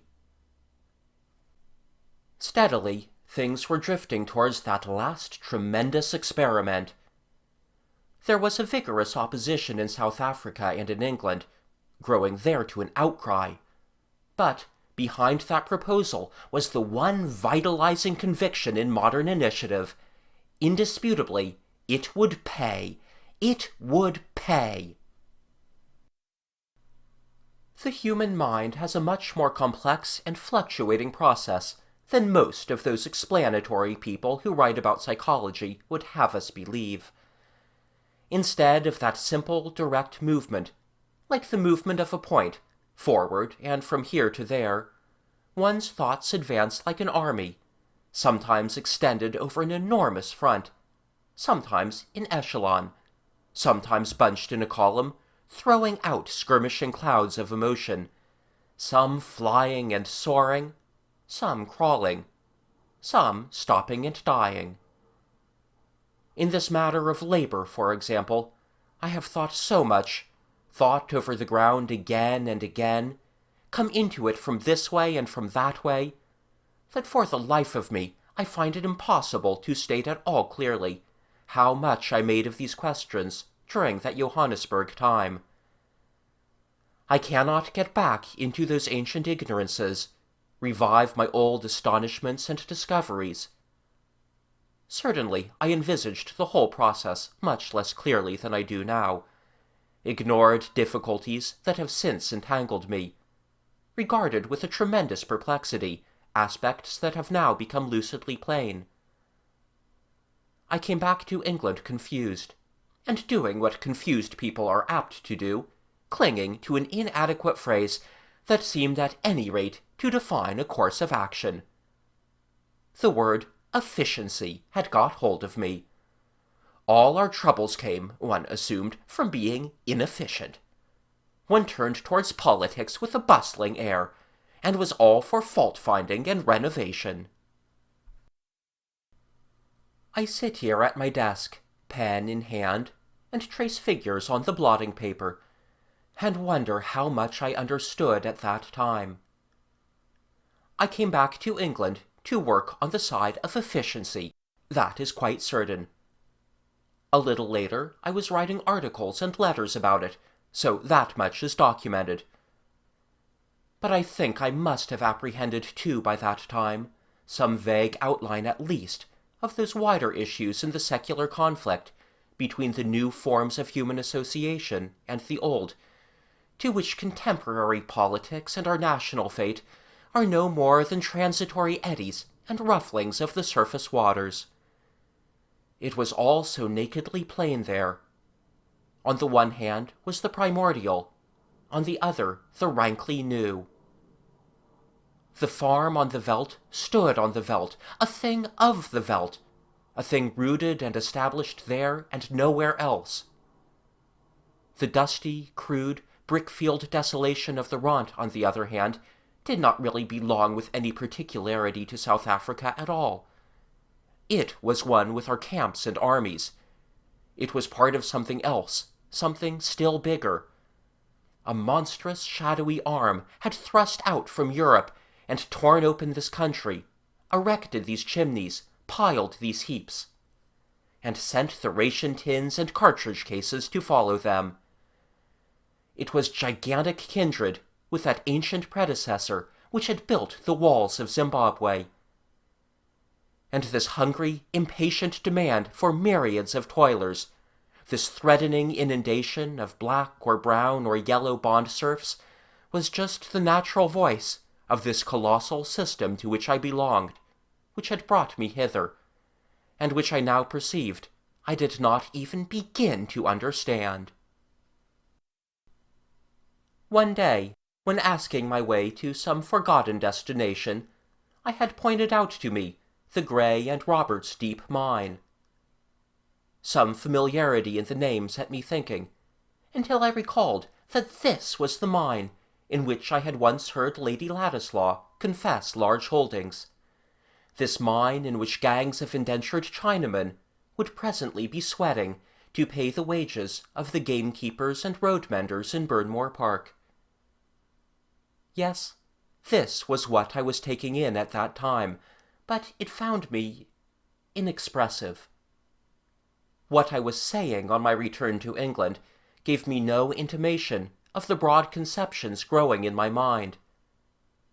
I came back to be one of the many scores of energetic and ambitious young men who were parroting efficiency, stirring up people, and more particularly stirring up themselves with the utmost vigor, and all the time within their secret hearts more than a little at a loss. 6. While I had been in South Africa, circumstances had conspired to alter my prospects in life very greatly. Unanticipated freedoms and opportunities had come to me, and it was no longer out of the question for me to think of a parliamentary career. Our fortunes had altered. My father had ceased to be rector of Burnmore, and had become a comparatively wealthy man. My second cousin, Reginald Stratton, had been drowned in Finland, and his father had only survived the shock of his death a fortnight. His sister, Arthur Mason's first wife, had died in giving birth to a stillborn child the year before, and my father found himself suddenly the owner of all that large stretch of developing downland and building land which old Reginald had bought between Shattuck and Golding on the south and West Esher Station on the north, and an addition of considerable investments in northern industrials. It was an odd collusion of mortality.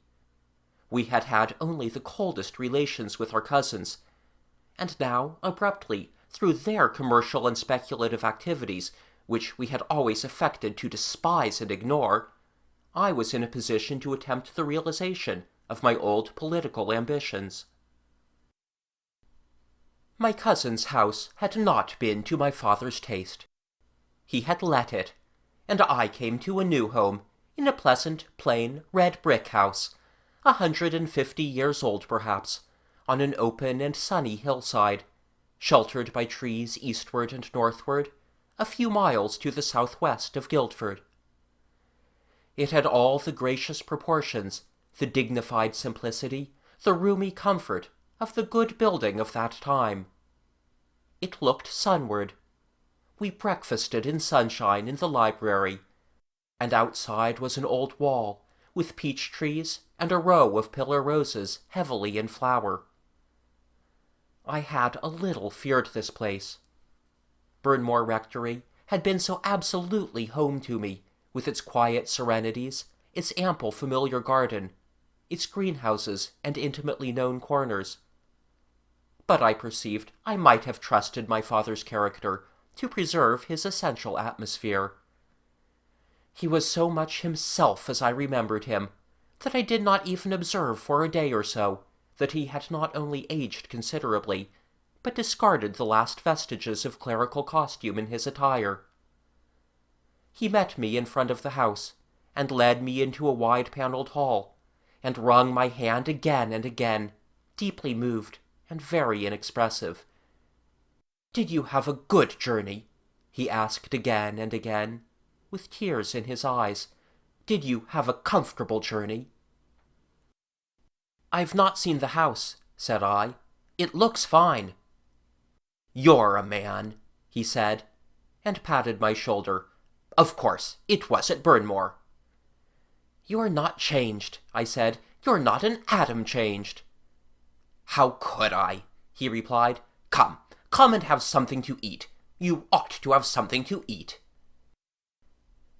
We talked of the house, and what a good house it was, and he took me out into the garden to see the peaches and grapevine, and then brought me back without showing them to me, in order to greet my cousin. "It's very like Burnmore," he said, with his eyes devouring me. "Very like, a little more space, and no services. No services at all. That makes a gap, of course. There's a little chap about here, you'll find. His name is Wednesday, who sorts my papers and calls himself my secretary. Not necessary, perhaps, but I missed the curate." He said he was reading more than he used to do, now that the parish was off his hands, and he was preparing material for a book.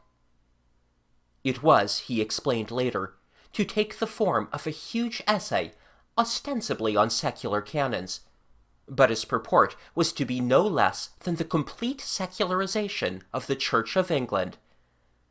At first he wanted merely to throw open the cathedral chapters to distinguished laymen, irrespective of their theological opinions, and to make each English cathedral a centre of intellectual activity, a college, as it were, of philosophers and writers. But afterwards his suggestions grew bolder. The articles of religion were to be set aside, the creeds made optional even for the clergy.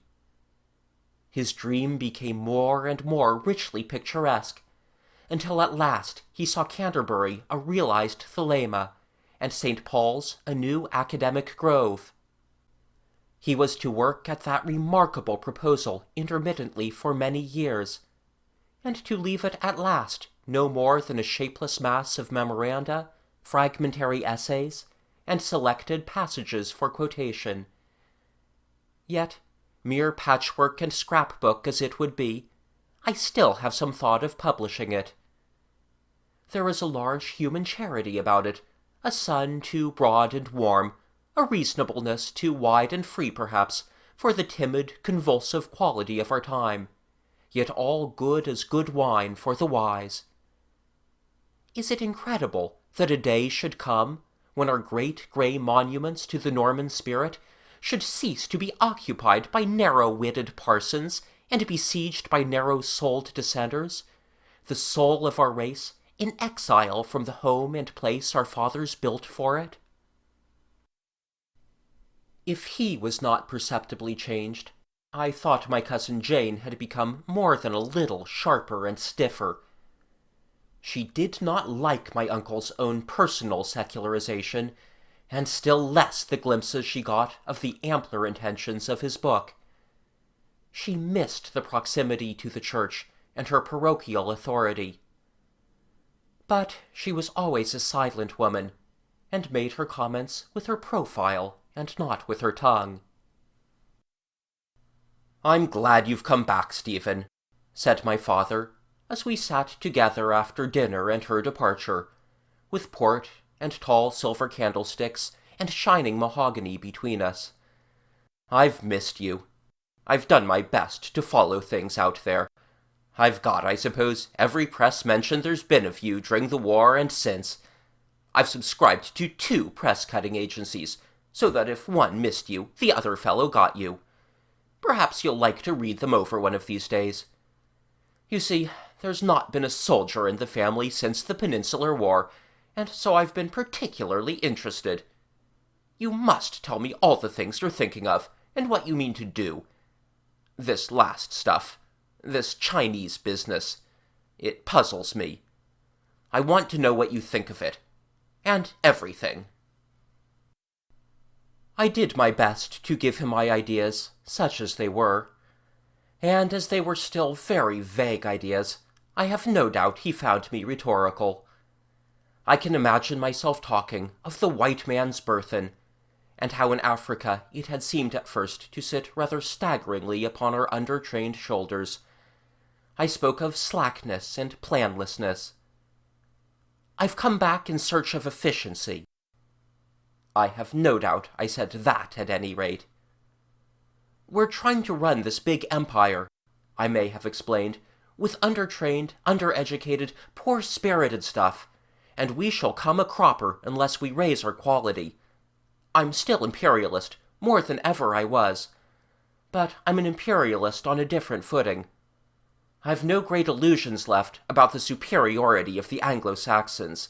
All that has gone. But I do think it will be a monstrous waste, a disaster to human possibilities, if this great liberal-spirited empire sprawls itself asunder for the want of a little gravity and purpose. And it's here the work has to be done, the work of training and bracing up and stimulating the public imagination." Yes, that would be the sort of thing I should have said in those days. There's an old National Review on my desk as I write, containing an article by me with some of those very phrases in it. I have been looking at it in order to remind myself of my own forgotten eloquence. "Yes," I remember my father saying, "yes." And then, after reflection, "But those coolies, those Chinese coolies, you can't build up an imperial population by importing coolies." "I don't like that side of the business myself," I said. "It's detail." "Perhaps, but the Liberals will turn you out on it next year, and then start badgering public houses and looting the church. And then this tariff talk. Everybody on our side seems to be mixing up the unity of the empire with tariffs. It's a pity. Salisbury wouldn't have stood it. Unity. Unity depends on a common literature and a common language and common ideas and sympathies.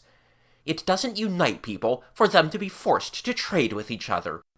Trading isn't friendship. I don't trade with my friends, and I don't make friends with my tradesmen. Natural enemies, polite of course, but antagonists. Are you keen over this tariff stuff, Steve?" "Not a bit," I said. "That, too, seems a detail." "It doesn't seem to be keeping its place as a detail," said my father. "Very few men can touch tariffs and not get a little soiled. I hate all this international sharping, all these attempts to get artificial advantages, all this making poor people buy inferior goods dear in the name of the flag. If it comes to that, damn the flag. Custom houses are ugly things, Stephen, the dirty side of nationality. Dirty things, ignoble, cross, cunning things. They wake you up in the small hours and rout over your bags. An imperial people ought to be an urbane people, a civilizing people, above such petty, irritating things. I'd as soon put barbed wire along the footpath across that field where the village children go to school, or claim that our mushrooms are cultivated, or prosecute a Sunday society cockney for picking my primroses. Custom houses, indeed. It's Chinese. There are things a great country mustn't do, Stephen. A country like ours ought to get along without the manners of a hard-breathing competitive cad. If it can't, I'd rather it didn't get along. What's the good of a huckster country? It's like having a wife on the streets. It's no excuse that she brings you money. But since the peace, and that man Chamberlain's visit to Africa, you imperialists seem to have got this nasty spirit all over you. The Germans do it, you say." My father shut one eye, and regarded the color of his port against the waning light. "Let 'em," he said. "Fancy quoting the Germans! When I was a boy, there weren't any Germans. They came up after '70. Statecraft from Germany. And statesmen from Birmingham. German silver and electroplated empires. No." It's just a part of our narrow outlook, I answered from the hearthrug after a pause. It's because we're so limited that everyone is translating the greatness of empire into preferential trading and jealousy of Germany. It's for something bigger than that I've returned. Those big things come slowly, said my father. And then, with a sigh, age after age, they seem at times to be standing still. Good things go with the bad things come with the good. I remember him saying that, as though I could still hear him. It must have been after dinner, for he was sitting, duskily indistinct, against the light, with a voice coming out to him. The candles had not been brought in, and the view one saw through the big plate-glass window behind him was very clear and splendid. Those little Wealden hills in Surrey and Sussex assume at times, for all that by Swiss standards they are the merest ridges of earth, the dignity and mystery of great mountains. Now, the crests of Hindhead and Blackdown, purple-black against the level gold of the evening sky, might have been some high-flung boundary chain. Nearer, there gathered banks and pools of luminous, lavender-tinted mist, out of which hills of pinewood rose like islands out of the sea. The intervening spaces were magnified to continental dimensions, and the closer, lowlier things over which we looked, the cottages below us, were grey and black and dim, pierced by a few luminous orange windows, and with a solitary street lamp shining like a star. The village might have been nestling a mountain's height below, instead of a couple of 100 feet. I left my hearthrug and walked to the window to survey this. Who's got all that land stretching away there? That little blended sierra of pines and escarpments, I mean. My father halted for an instant in his answer, and glanced over his shoulder. Wardingham and Baxter share all those coppices, he remarked. They come up to my corner on each side. But the dark heather and pine land beyond, with just the gables of a house among the trees. Oh, that, he said, with a careful note of indifference. That's Justin. You know Justin. He used to come to Birdmore Park. End of Chapter 5. Chapter 6, Parts 1 to 5. Lady Mary Justin. 1. I did not see Lady Mary Justin for nearly 7 months after my return to England. Of course, I had known that a meeting was inevitable, and I had taken that very carefully into consideration before I decided to leave South Africa. But many things had happened to me during those crowded years, so that it seemed possible that former magic would no longer sway and distress me. Not only had new imaginative interests taken hold of me, but I had parted from adolescence. I was a man. I had been through a great war, seen death abundantly, seen hardship and passion, and known hunger and shame and desire. 100 disillusioning revelations of the quality of life had come to me. Once, for example, when we were taking some people to the concentration camps, it had been necessary to assist at the premature birth of a child by the wayside, a startlingly gory and agonizing business for a young man to deal with. Heavens, how it shocked me! I could give a score of such grim pictures. And queer pictures. And it wasn't only the earthlier aspects of the life about me, but also of the life within me that I had been discovering. The first wonder and innocence, the worshipping dawn-clear passion of youth, had gone out of me forever. 2.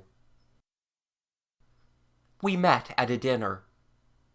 It was at a house the Tarfrills had taken for the season in Mayfair. The drawing-room was a big white square apartment, with several big pictures, and a pane of plate glass above the fireplace in the position in which one usually finds a mirror. This showed another room beyond, containing an exceptionally large, gloriously colored portrait in pastel, larger than I had ever thought pastels could be. Except for the pictures, both rooms were almost colorless. It was a brilliant dinner, with a predominating note of ruby. 3 of the women wore ruby velvet. And Ellerslie was present, just back from Arabia, and Ethel Manton, Lady Hendon, and the Duchess of Clynes. I was greeted by Lady Tarfrill, spoke to Ellerslie and Lady Hendon, and then discovered a lady in a dress of blue and pearls, standing quite still under a picture in the opposite corner of the room, and regarding me attentively. It was Mary. Some man was beside her, a tall grey man with a broad crimson ribbon, and I think he must have spoken of me to her. It was as if she had just turned to look at me. Constantly during those intervening months, I had been thinking of meeting her. None the less, there was a shock, not so much of surprise as of deferred anticipation. There she stood, like something amazingly forgotten, that was now amazingly recalled. She struck me in that brief, crowded instant of recognition as being exactly the person she had been when we had made love in Burnmore Park. There were her eyes, at once frank and sidelong, the old familiar sweep of her hair, the old familiar tilt of the chin, the faint humor of her lip, and at the same time she seemed to be something altogether different from the memories I had cherished. She was something graver, something inherently more splendid than they had recorded. Her face lit now with recognition. I went across to her at once, with some dull obviousness upon my lips. "And so you are back from Africa at last," she said, still and smiling. "I saw about you in the papers. You had a good time." "I had great good luck," I replied. "I never dreamt when we were boy and girl together that you would make a soldier." I think I said that luck made soldiers. Then I think we found a difficulty in going on with our talk, and began a dull little argument that would have been stupidly egotistical on my part if it hadn't been so obviously merely clumsy, about luck making soldiers or only finding them out. I saw that she had not intended to convey any doubt of my military capacity, but only of that natural insensitiveness which is supposed to be needed in a soldier. But our minds were remote from the words upon our lips. We were like aphasics who say one thing while they intend something altogether different. The impulse that had brought me across to her had brought me up to a wall of impossible utterances. It was with a real quality of rescue that our hostess came between us to tell us our partners at the dinner table, and to introduce me to mine. "You shall have him again on your other side," she said to Lady Mary, with a charming smile for me, treating me as if I was a lion in request, instead of the mere outsider I was. We talked very little at dinner. Both of us, I think, were quite unequal to the occasion. Whatever meetings we had imagined, certainly neither of us had thought of this very possible encounter, a long disconcerting hour side by side.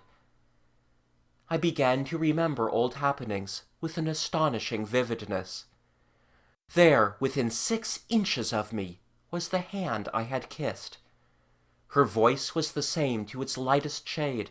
Her hair flowed off her forehead with the same amazingly familiar wave. Was she, too, remembering? But I, perhaps, had changed altogether. "Why did you go away as you did?" she asked abruptly, when for a moment we were isolated conversationally. "Why did you never write?" She had still that phantom lisp. What else could I do? She turned away from me, and answered the man on her left who had just addressed her. When the mid-dinner change came, we talked a little about indifferent things, making a stiff conversation like a bridge over a torrent of unspoken intimacies. We discussed something. I think Lady Tarvrille's flowers, and the Cape Flora and gardens. She told me she had a Japanese garden, with 3 Japanese gardeners. They were wonderful little men to watch. Hummingbird gardeners, she called them. They wear their native costume. "We are your neighbors in Surrey," she said, going off abruptly from that. "We are quite near to your father." She paused, with that characteristic effect of deliberation in her closed lips. Then she added, "I can see the trees behind your father's house from the window of my room." "Yes," I said, "you take all our southward skyline." She turned her face to me, with the manner of a great lady adding a new acquaintance to her collection. But her eyes met mine very steadily and intimately. "Mr. Stratton," she said. It was the first time in her life she had called me that. "When we come back to Surrey, I want you to come and see me and tell me of all the things you are going to do. Will you?" 3. That meeting, that revival, must have been late in November or early in December. Already by that time, I had met your mother. I write to you, little son, not to you as you are now, but to the man you are someday to be.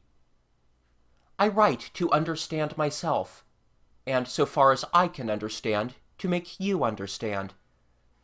So that I want you to go back with me for a time into the days before your birth, to think not of that dear spirit of love who broods over you 3 children, that wise, sure mother who rules your life, but of a young and slender girl, Rachel Moore, younger then than you will be when at last the story comes into your hands. For unless you think of her as being a girl, if you let your present knowledge of her fill out this part of our story, you will fail to understand the proportions of these 2 in my life. So I shall write of her here as Rachel Moore, as if she were someone as completely dissociated from yourself as Lady Mary, as if she were someone in the story of my life who had as little to do with yours. I had met her in September. The house my father lived in is about 12 miles away from your mother's home at Ridinghanger, and I was taken over by Percy Restal in his motor car. Restal had just become a convert to this new mode of locomotion, and he was very active, with a huge, malignant-looking French car that opened behind, and had a kind of poke-bonnet, and all sorts of features that have since disappeared from the automobile world. He took everyone that he could lay hands upon for rides. He called it extending their range. And he called upon everyone else to show off the car.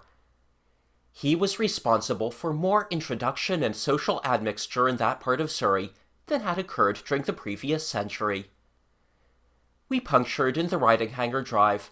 Restal did his own repairs, and so it was we stayed for nearly 4 hours, and instead of a mere caller, I became a familiar friend of the family. Your mother, then, was still not 18, a soft white slip of a being, tall, slender, brown-haired and silent, with very still, deep, dark eyes. She and your 3 aunts formed a very gracious group of young women indeed. Alice, then as now, the most assertive, with a gay initiative and a fluent tongue. Molly, already a sun-brown gypsy, and Nora, still a pig-tailed thing, of lank legs and wild embraces, and the pinkest of swift pink blushes. Your Uncle Sidney, with his shy, lank moodiness, acted the brotherly part of a foil. There were several stray visitors, young men and maidens. There were always stray visitors in those days at Ridinghanger. And your grandmother, rosy and bright-eyed, maintained a gentle flow of creature comforts and kindly but humorous observations. I do not remember your grandfather on this occasion. Probably he wasn't there. There was tea, and we played tennis, and walked about, and occasionally visited Restal, who was getting dirtier and dirtier, and crosser at his repairs, and spreading a continually more remarkable assemblage of parts and instruments over the grass about him. He looked at last more like a pitch in the Caledonian market than a decent country gentleman paying an afternoon call. And then back to more tennis and more talk. We fell into a discussion of tariff reform as we sat taking tea. Two of the visitor youths were strongly infected by the new teachings, which were overshadowing the outlook of British imperialism. Some mean phrase about not conquering Africa for the German bagman, some ugly turn of thought that at a touch brought down empire to the level of a tradesman's advantage, fell from one of them, and stirred me to sudden indignation. I began to talk of things that had been gathering in my mind for some time. I do not know what I said. It was in the vein of my father's talk, no doubt. But I think that for once I may have been eloquent.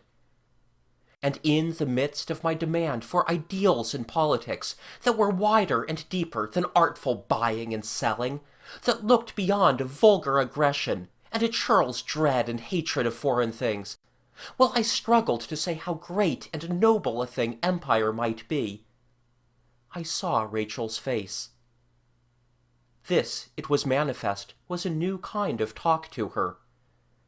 Her dark eyes were alight with a beautiful enthusiasm for what I was trying to say, and for what, in the light of that glowing reception, I seemed to be. I felt that queer shame one feels when one is taken suddenly at the full value of one's utmost expressions. I felt as though I had cheated her, was passing myself off for something as great and splendid as the empire of my dreams. It is hard to dissociate oneself from the fine things to which one aspires. I stopped almost abruptly. Dumbly, her eyes bade me go on, but when I spoke again, it was at a lower level. That look in Rachel's eyes remained with me. My mind had flashed very rapidly from the realization of its significance to the thought that if one could be sure of that, then indeed one could pitch oneself high. Rachel, I felt, had something for me that I needed profoundly, without ever having known before that I needed it. She had the supreme gifts of belief and devotion. In that instant's gleam, it seemed she held them out to me. Never before in my life had it seemed credible to me that anyone could give me that, or that I could hope for such a gift of support and sacrifice. Love, as I had known it, had been a community and an alliance, a frank, abundant meeting. But this was another kind of love, that shone for an instant and promised, and vanished shyly out of sight as I and Rachel looked at one another. Some interruption occurred. Restal came, I think, blackened by progress, to drink a cup of tea and negotiate the loan of a kitchen skewer. A kitchen skewer, it appeared, was all that was needed to complete his reconstruction in the avenue. Nora darted off for a kitchen skewer, while Restal drank.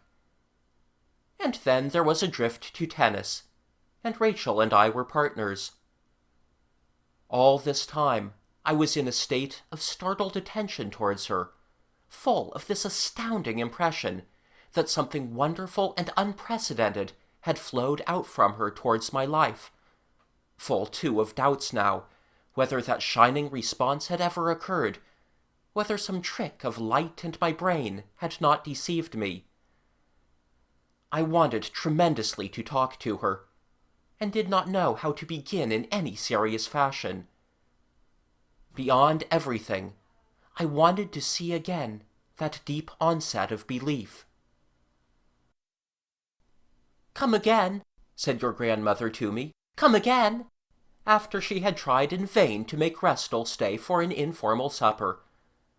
I was all for staying, but Restal said darkly, "There are the lamps." "But they will be all right," said Mrs. Moore. "I can't trust 'em," said Restal, with a deepening gloom. "Not after that." The motor car looked self-conscious and uncomfortable, but said nothing by way of excuse, and Restal took me off in it, like one whose sun has set forever. "I wouldn't be surprised," said Restal, as we went down the drive, "if the damn thing turned a somersault.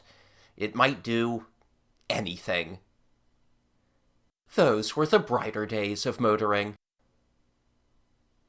The next time, I went over released from Restal's limitations, and stayed to a jolly family supper. I found remarkably few obstacles in my way to a better acquaintance with Rachel. You see, I was an entirely eligible and desirable young man in Mrs. Moore's eyes. 4. When I recall these long-past emotions again, I am struck by the profound essential difference between my feelings for your mother and for Mary. They were so different that it seems scarcely rational to me that they should be called by the same name. Yet each was love, profoundly deep and sincere. The contrast lies, I think, in our relative ages and our relative maturity. That altered the quality of all our emotions. The one was the love of a man of 26, exceptionally seasoned and experienced and responsible for his years, for a girl still at school, a girl attractively beautiful, mysterious and unknown to him. The other was the love of coevals, who had been playmates and intimate companions, and of whom the woman was certainly as capable and willful as the man. Now it is exceptional for men to love women of their own age. It is the commoner thing that they should love maidens younger, and often much younger, than themselves. This is true more particularly of our own class. The masculine 30s and 40s marry the feminine 20s. All the prevailing sentiment and usage between the sexes rises naturally out of that. We treat the seniority as though it were a virile characteristic. We treat the man as though he were a natural senior. We expect a weakness, a timid deference in the girl. I and Mary had loved one another as two rivers run together on the way to the sea. We had grown up side by side to the moment when we kissed. But I sought your mother. I watched her and desired her and chose her, very tenderly and worshipfully indeed, to be mine. I do not remember that there was any corresponding intention in my mind to be hers. I do not think that that idea came in at all. She was something to be won, something playing an inferior and retreating part. And I was artificial in all my attitudes to her. I thought of what would interest her, what would please her. I knew from the outset that what she saw in me to rouse that deep, shy glow of exultation in her face was illusion it was my business to sustain. And so I won her, and long years had to pass, years of secret loneliness and hidden feelings, of preposterous pretenses and covert perplexities, before we escaped from that crippling tradition of inequality, and looked into one another's eyes with understanding and forgiveness, a woman and a man. I made no great secret of the interest and attraction I found in Rachel, and the Moores made none of their entire approval of me.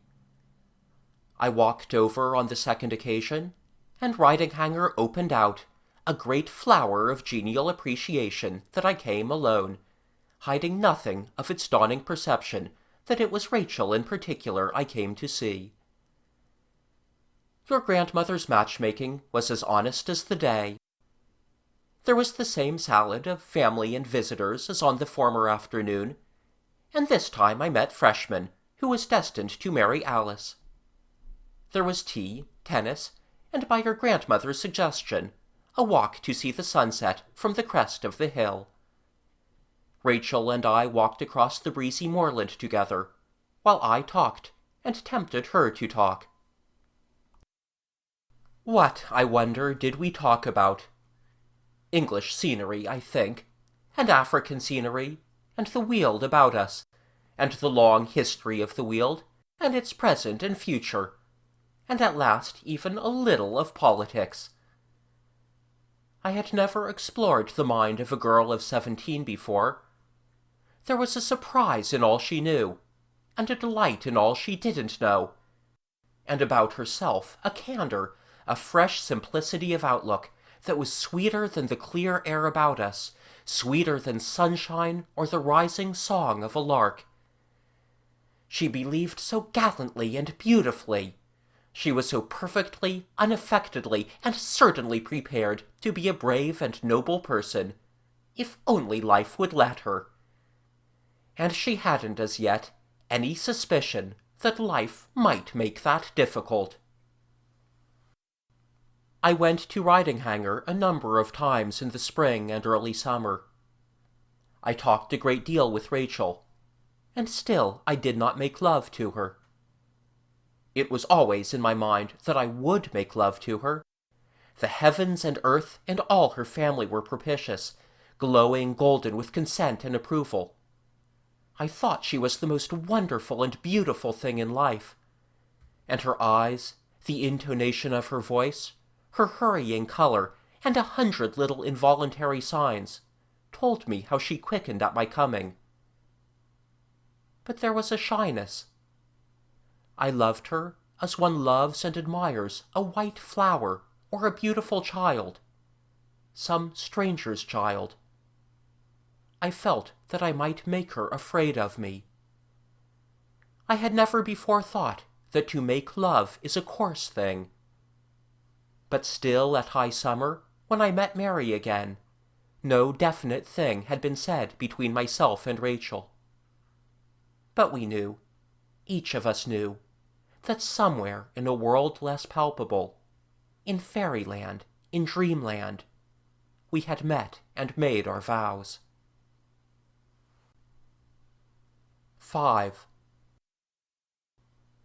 You see how far my imagination had gone towards readjustment, when Mary returned into my life. You see how strange and distant it was to meet her again, changed completely into the great lady she had intended to be, speaking to me with the restrained and practiced charm of a woman who is young and beautiful and prominent and powerful and secure. There was no immediate sense of shock in that resumption of our broken intercourse. It seemed to me that night simply that something odd and curious had occurred. I do not remember how we parted that evening, or whether we even saw each other after dinner was over. But from that hour forth, Mary by insensible degrees resumed her old predominance in my mind. I woke up in the night and thought about her, and next day I found myself thinking of her, remembering things out of the past, and recalling and examining every detail of the overnight encounter. How cold and ineffective we had been, both of us! We had been like people resuming a disused and partially forgotten language. Had she changed towards me?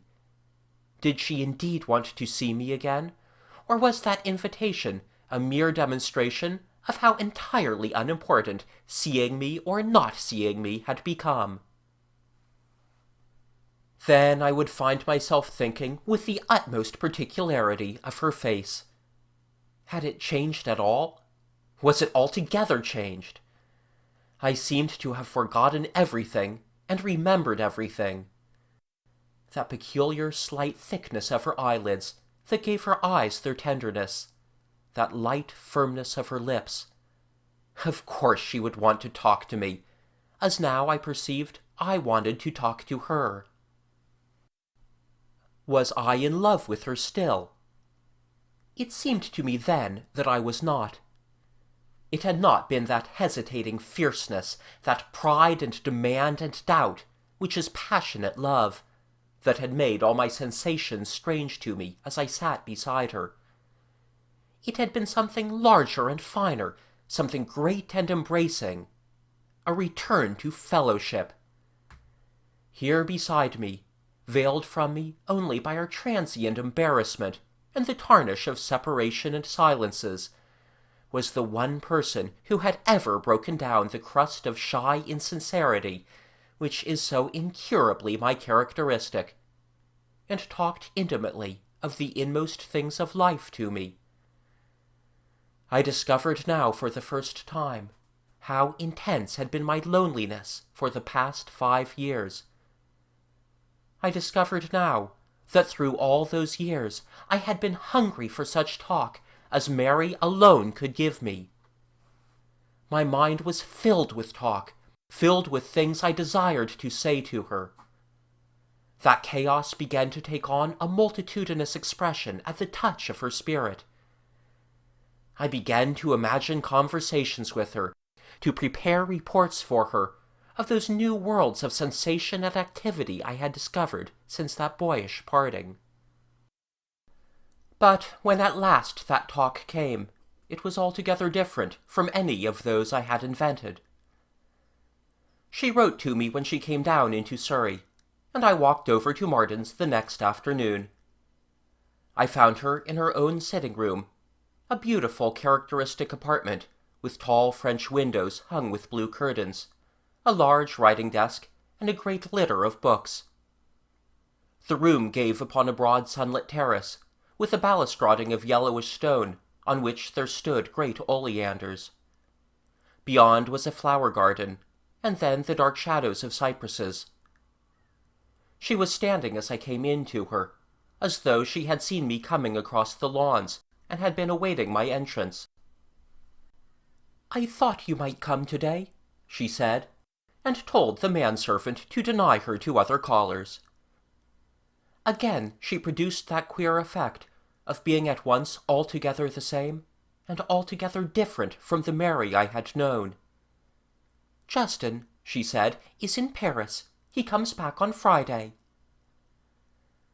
I saw then that the change lay in her bearing, that for the easy confidence of the girl she had now the deliberate dignity and control of a married woman, a very splendidly and spaciously married woman. Her manner had been purged of impulse. Since we had met, she had stood, the mistress of great houses, and had dealt with thousands of people. "You walked over to me?" "I walked," I said. "It is nearly a straight path. You know it?" "You came over the heather beyond our pine wood," she confirmed. And then, I think, we talked some polite unrealities about Surrey scenery and the weather. It was so formal that by a common impulse we let the topic suddenly die. We stood through a pause, a hesitation. Were we indeed to go on at that altitude of cold civility? She turned to the window, as if the view was to serve again. "Sit down," she said, and dropped into a chair against the light, looking away from me across the wide green space of afternoon sunshine. I sat down on the little sofa, at a loss also. "And so," she said, turning her face to me suddenly, "you come back into my life." And I was amazed to see that the brightness of her eyes was tears. "We've lived 5 years. You," I said clumsily, "have done all sorts of things. I hear of you, patronizing young artists, organizing experiments in village education." "Yes," she said, "I've done all sorts of things.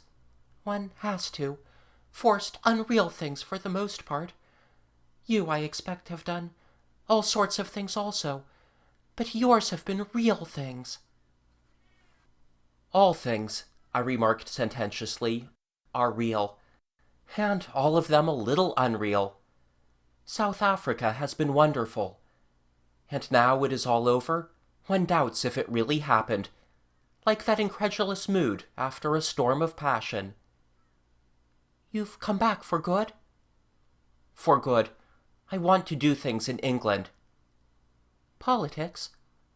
If I can get into that. Again a pause. There came the characteristic moment of deliberation that I remembered so well. I never meant you, she said, to go away. You could have written. You never answered the notes I sent. I was frantic, I said, with loss and jealousy. I wanted to forget. And you forgot? I did my best. I did my best, said Mary. And now, have you forgotten? Nothing. Nor I. I thought I had, until I saw you again. I've thought of you endlessly. I've wanted to talk to you. We had a way of talking together. But you went away. You turned your back as though all that was nothing, not worth having. You drove home my marriage, Stephen. You made me know what a thing of sex a woman is to a man, and how little else. She paused. You see, I said slowly, you had made me, as people say, in love with you. I don't know if you remember everything. She looked me in the eyes for a moment. I hadn't been fair, she said, with an abrupt abandonment of accusation. But you know, Stephen, that night, I meant to explain. And afterwards, things sometimes go as one hasn't expected them to go, even the things one has planned to say. I suppose I treated you disgustingly. I protested. Yes, she said, I treated you as I did, and I thought you would stand it. I knew then, as well as you do now, that male to my female you wouldn't stand it, but somehow I thought there were other things that could override that. Not, I said, for a boy of 21. But in a man of 26? I weighed the question. Things are different, I said. And then, yes. Anyhow, now, if I may come back penitent, to a friendship. We looked at one another gravely. Faintly in our ears sounded the music of past and distant things. We pretended to hear nothing of that, tried honestly to hear nothing of it. I had not remembered how steadfast and quiet her face could be. Yes, she said, a friendship. I've always had you in my mind, Stephen, she said. When I saw I couldn't marry you, it seemed to me I had better marry and be free of any further hope. I thought we could get over that. Let's get it over, I thought. Now, at any rate, we have got over that. Her eyes verified her words a little doubtfully. And we can talk, and you can tell me of your life, and the things you want to do that make life worth living. Oh, life has been stupid without you, Stephen, large and expensive and aimless. Tell me of your politics. They say, Justin told me, you think of Parliament? I want to do that. I have been thinking. In fact, I am going to stand. I found myself hesitating on the verge of phrases in the quality of a review article. It was too unreal for her presence. And yet it was this she seemed to want from me. This, I said, is a phase of great opportunities. The war has stirred the Empire to a sense of itself, to a sense of what it might be. Of course, this tariff reform row is a squalid nuisance. It may kill out all the fine spirit again before anything is done. Everything will become a haggle, a chaffering of figures. All the more reason why we should try and save things from the commercial traveler. If the Empire is anything at all, it is something infinitely more than a combination and restraint of trade. Yes, she said, and you want to take that line, the high line. If one does not take the high line, I said, what does one go into politics for? Stephen, she smiled, you haven't lost a sort of simplicity. People go into politics because it looks important, because other people go into politics, because they can get titles and a sense of influence and other things. And then there are quarrels, old grudges to serve. These are roughnesses of the surface. Old Stephen, she cried, with the note of a mother, they will worry you in politics. I laughed. Perhaps I'm not altogether so simple. Oh, you'll get through. You have a way of going on. But I shall have to watch over you. I see I shall have to watch over you. Tell me of the things you mean to do. Where are you standing? I began to tell her a little disjointedly of the probabilities of my Yorkshire constituency. End of Chapter 6, Parts 1 to 5. Chapter 6, Parts 6 to 10. Lady Mary Justin. 6. I have a vivid vignette in my memory of my return to my father's house, down through the pine woods and by the winding path across the deep valley that separated our two ridges. I was thinking of Mary, and nothing but Mary in all the world, and of the friendly sweetness of her eyes, and the clean, strong sharpness of her voice. That sweet white figure of Rachel that had been creeping to an ascendancy in my imagination was moonlight to her sunrise. I knew it was Mary I loved, and had always loved. I wanted passionately to be as she desired, the friend she demanded, that intimate brother and confederate, but all my heart cried out for her altogether. I would be her friend, I repeated to myself. I would be her friend. I would talk to her often, plan with her, work with her. I could put my meanings into her life, and she should throw her beauty over mine. I began already to dream of the talk of tomorrow's meeting. 7. And now let me go on to tell at once the thing that changed life for both of us altogether, that turned us out of the courses that seemed set for us, our spacious, successful, and divergent ways. She to the tragedy of her death, and I from all the prospects of the public career that lay before me, to the work that now, toilsomely, inadequately, and blunderingly enough, I do. It was to pierce and slash away the appearances of life for me. It was to open my way to infinite disillusionment and unsuspected truths.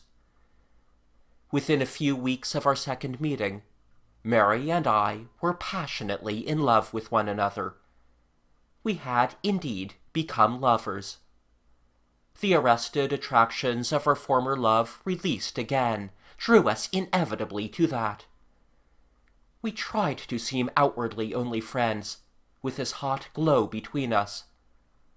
Our tormented secret was half discovered, and half betrayed itself. There followed a tragicomedy of hesitations and disunited struggle. Within 4 months, the crisis of our two lives was past.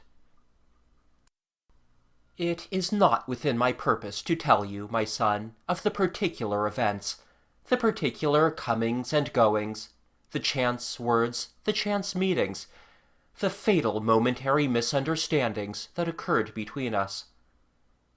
I want to tell of something more general than that. This misadventure is in our strain. It is our inheritance. It is a possibility in the inheritance of all honest and emotional men and women. There are, no doubt, people altogether cynical and adventurous, to whom these passions and desires are at once controllable and permissible indulgences, without any radiation of consequences, a secret and detachable part of life. And there may be people of conviction so strong and simple that these disturbances are eliminated. But we Stratons are of a quality neither so low nor so high. We stoop and rise. We are not convinced about our standards.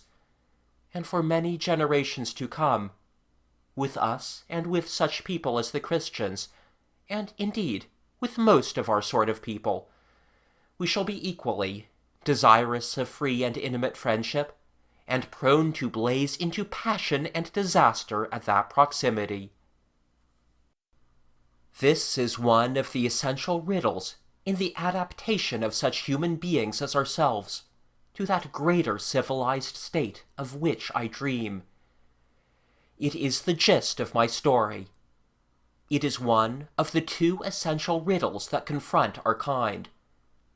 The servitude of sex and the servitude of labor are the twin conditions upon which human society rests today, the two limitations upon its progress towards a greater social order, to that greater community, those uplands of light and happy freedom, towards which that being who was my father yesterday, who thinks in myself today, and who will be you tomorrow, and your sons after you, by his very nature, urges and must continue to urge the life of mankind. The story of myself and Mary is a mere incident in that gigantic, scarce conscious effort to get clear of toils and confusions and encumbrances, and have our way with life. We are like little figures, dots ascended upon a vast hillside. I take up our intimacy for an instant and hold it under a lens for you. I become more than myself then, and Mary stands for innumerable women.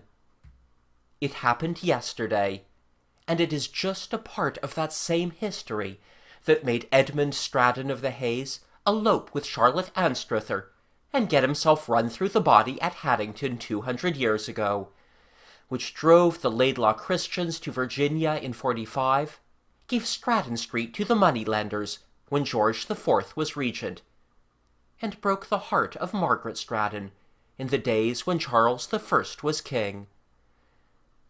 With our individual variations and under changed conditions, the old desires and impulses stirred us, the old antagonisms confronted us, the old difficulties and slows and impassable places baffled us.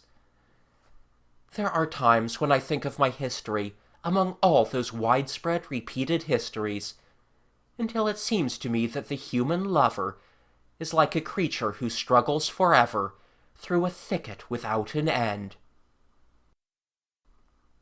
There are no universal laws of affection and desire, but it is manifestly true that for most of us, free talk, intimate association, and any real fellowship between men and women turns with an extreme readiness to love. And that being so, it follows that under existing conditions, the unrestricted meeting and companionship of men and women in society is a monstrous sham, a merely dangerous pretense of encounters. The safe reality beneath those liberal appearances is that a woman must be content with the easy friendship of other women, and of one man only, letting a superficial friendship towards all other men veil impassable abysses of separation, and a man must in the same way have one sole woman intimate. To all other women he must be a little blind, a little deaf, politely inattentive. He must respect the transparent, intangible, tacit purdah about them, respect it, but never allude to it. To me, that is an intolerable state of affairs, but it is reality. If you live in the spirit of any other understanding, you will court social disaster. I suppose it is a particularly intolerable state of affairs to us Stratons, because it is in our nature to want things to seem what they are. That translucent yet impassible purdah outrages our veracity.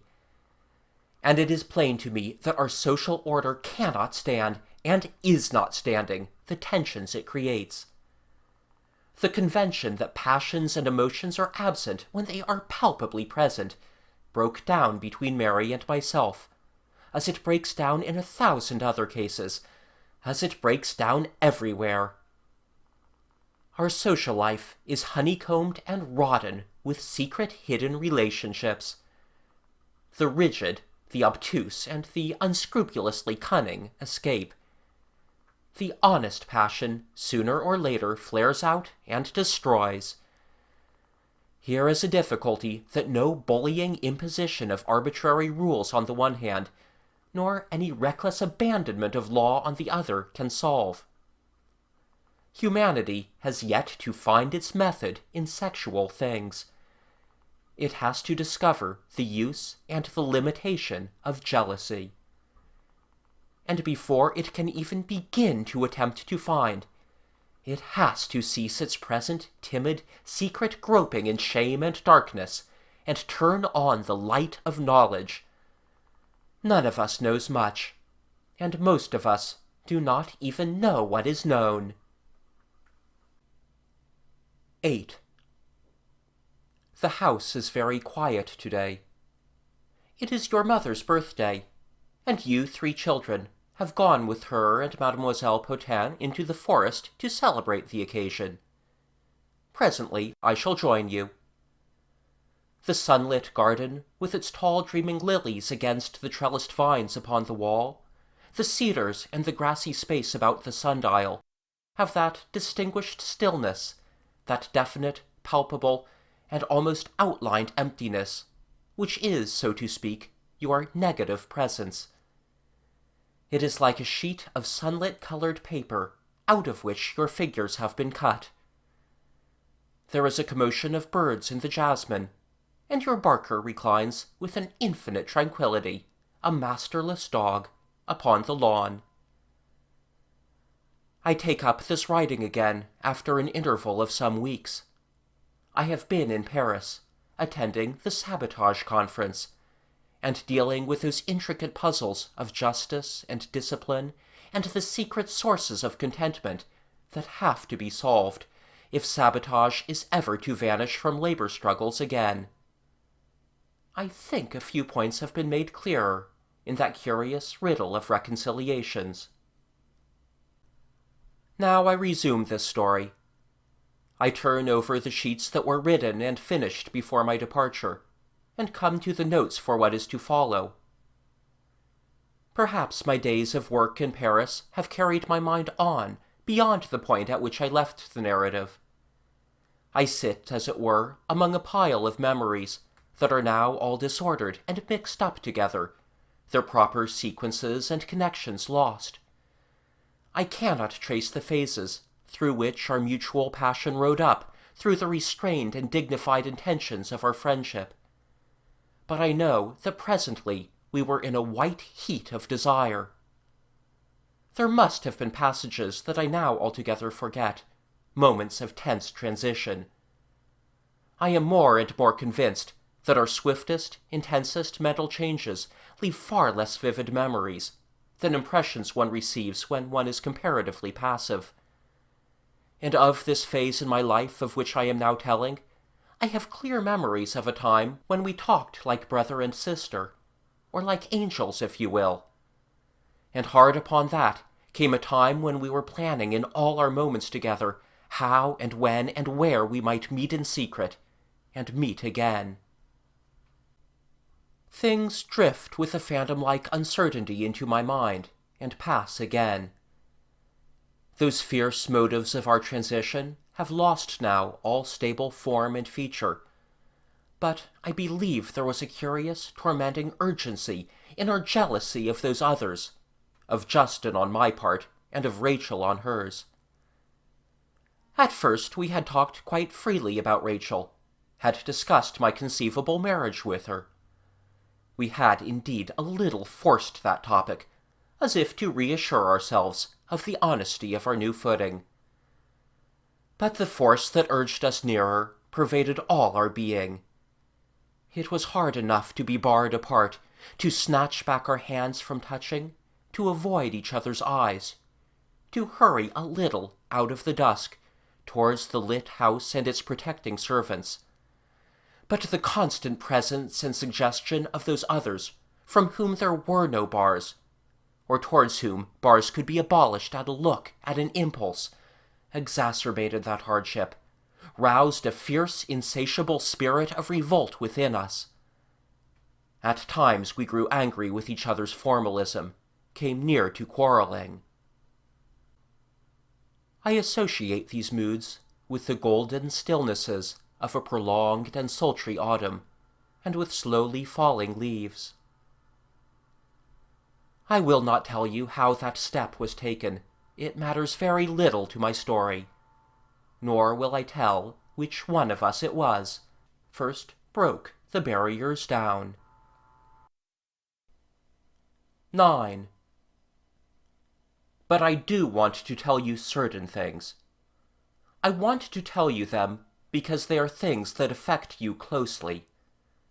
There was, almost from the first, a difference between Mary and myself in this, that I wanted to be public about our love. I wanted to be open and defiant, and she hesitated. She wanted to be secret. She wanted to keep me. I sometimes think that she was moved to become my mistress because she wanted to keep me. But she also wanted to keep everything else in her life, her position, her ample freedoms and wealth and dignity. Our love was to be a secret cavern, Endymion's cave.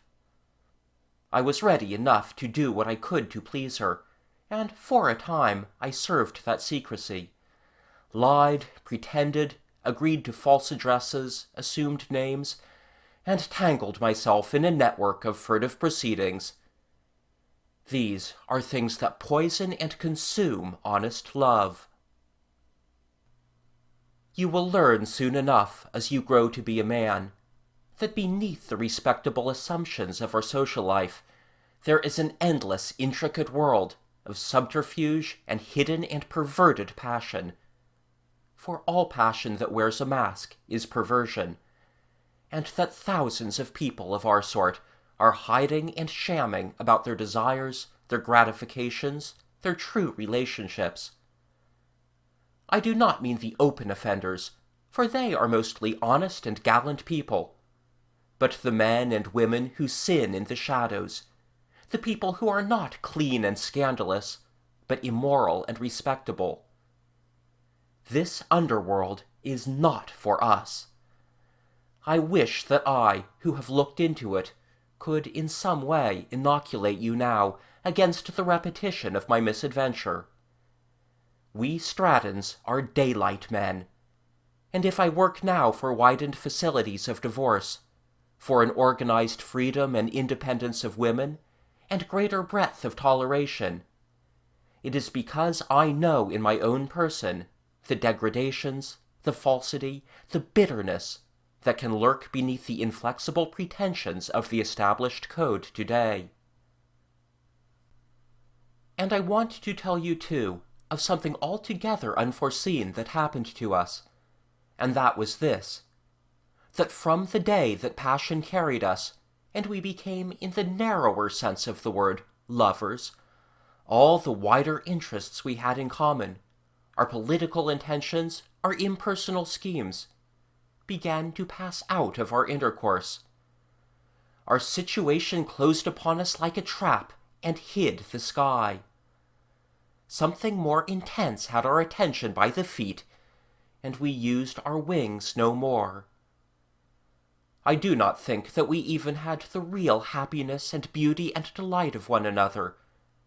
Because, I tell you, there is no light upon kiss or embrace that is not done with pride. I do not know why it should be so, but people of our race and quality are a little ashamed of mere gratification in love. Always we seem in my memory to have been whispering with flushed cheeks and discussing interminably situation. Had something betrayed us? Might something betray? Was this or that sufficiently cunning? Had we perhaps left a footmark or failed to burn a note? Was the second footman who was detailed as my valet even now pausing astonished in the brushing of my clothes, with our crumpled secret in his hand? Between myself and the clear vision of this world about me, this infernal network of precautions spread like a veil. And it was not only a matter of concealments, but of positive deceptions. The figure of Justin comes back to me. It is a curious thing that in spite of our bitter antagonism and the savage jealousy we were to feel for one another, there has always been, and there remains now in my thought of him, a certain liking, a regret at our opposition, a quality of friendliness.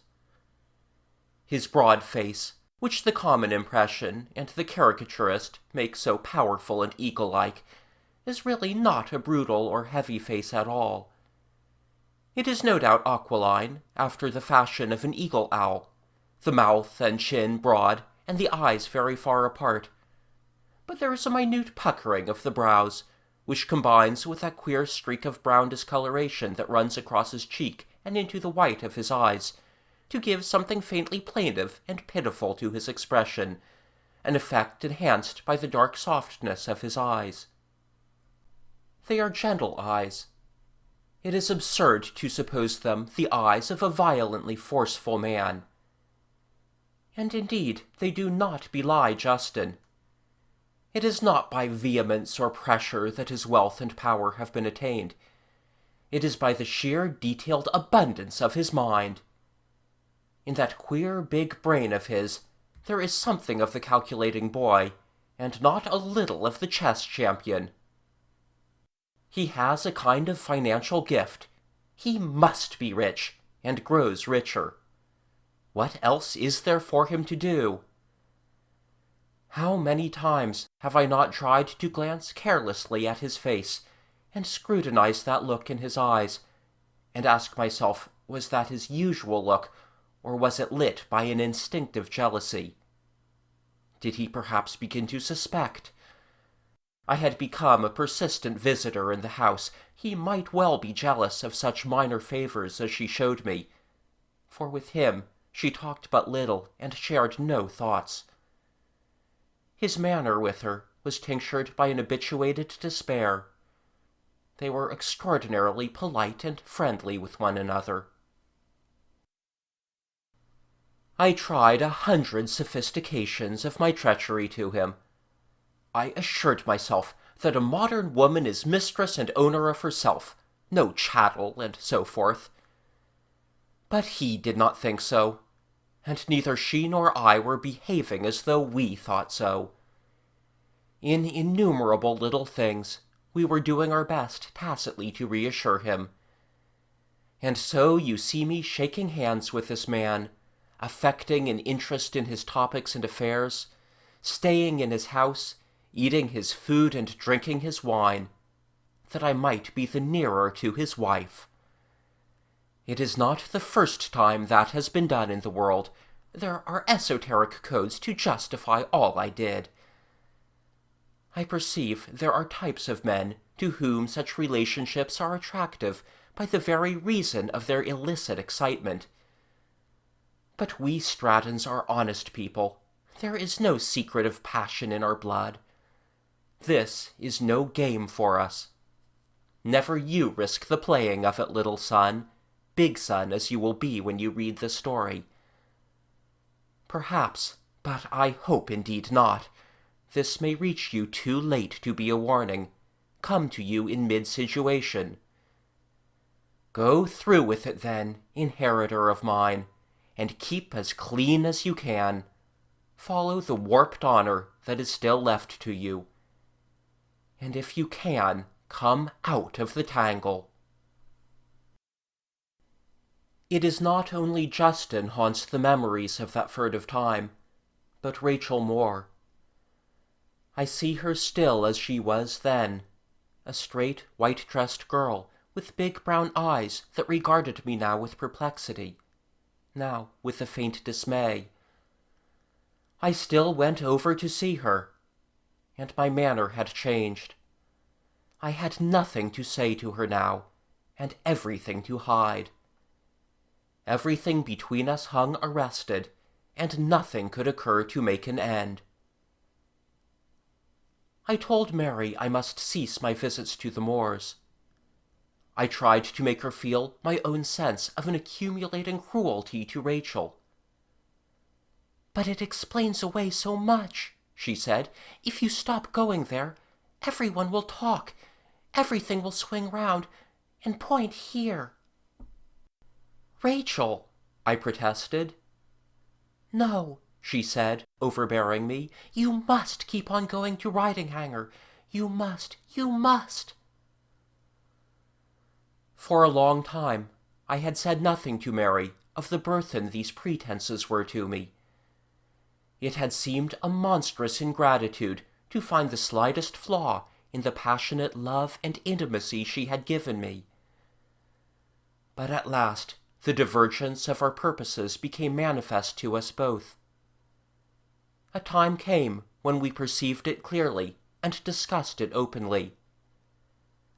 I have still a vivid recollection of a golden October day, when we had met at the edge of the plantation that overlooks Bears Hill.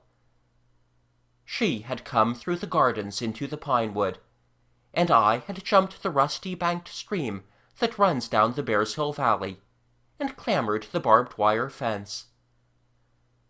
I came up the steep bank, and through a fringe of firs to where she stood in the shade. I kissed her hand, and discovered mine had been torn open by one of the thorns of the wire, and was dripping blood. "Mind my dress," she said, and we laughed as we kissed with my arm held aloof. We sat down side by side upon the warm pine needles that carpeted the sand, and she made a mothering fuss about my petty wound, and bound it in my handkerchief. We looked together across the steep gorge at the blue ridge of trees beyond. "Anyone," she said, "might have seen us this minute." "I never thought," I said, and moved a foot away from her. "It's too late if they have," said she, pulling me back to her. "Over beyond there. That must be Hindhead. Someone with a telescope." "That's less credible," I said. And it occurred to me that the grey stretch of downland beyond must be the ridge to the west of Riding Hanger. "I wish," I said, "it didn't matter. I wish I could come and go and fear nobody, and spend long hours with you, oh, at our ease." "Now," she said, "we spend short hours. I wonder if I would like— It's no good, Stephen, letting ourselves think of things that can't be. Here we are. Kiss that hand, my lover, there, just between wrist and thumb, the little hollow. Yes, exactly there." But thoughts had been set going in my mind. "Why," I said presently, "should you always speak of things that can't be? Why should we take all this as if it were all that there could be? I want long hours. I want you to shine all the day through on my life. Now, dear, it's as if the sun was shown ever and again, and then put back behind an eclipse. I come to you half-blinded, I go away unsatisfied. All the world is dark in between, and little phantom yous float over it." She rested her cheek on her hand and looked at me gravely. You are hard to satisfy, Brother Hart, she said. I live in snatches of brightness, and all the rest of life is waiting and thinking and waiting. What else is there? Haven't we the brightness? I want you, I said. I want you altogether. After so much? I want the more. Mary, I want you to come away with me. No, listen. This life, don't think I'm not full of the beauty, the happiness, the wonder, but it's a suspense. It doesn't go on. It's just a dawn, dear, a splendid dawn, a glory of color and brightness and freshness and hope, and no sun rises. I want the day. Everything else has stopped with me, and stopped with you. I do nothing with my politics now. I pretend. I have no plans in life, except plans for meeting you, and meeting you again. I want to go on. I want to go on with you, and take up work and the world again. You beside me. I want you to come out of all this life, out of all this immense, wealthy emptiness of yours. Stop, she said, and listen to me, Stephen. She paused, with her lips pressed together, her brows a little knit. I won't, she said slowly. I am going on like this.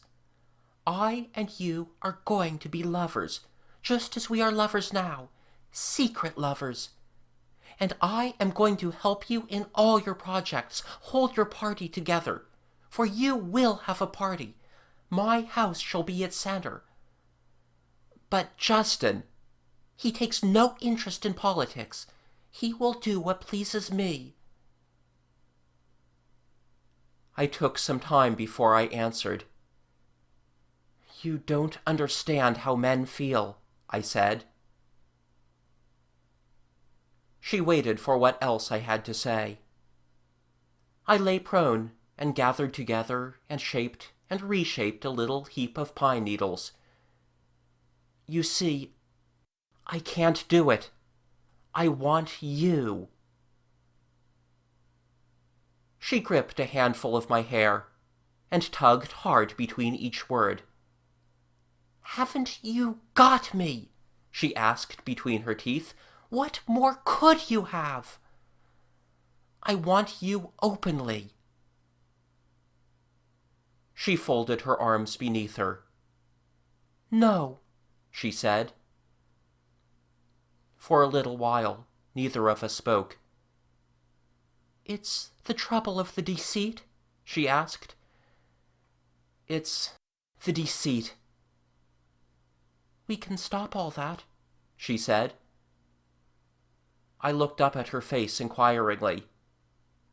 By having no more to hide, she said, with her eyes full of tears. If it's nothing to you.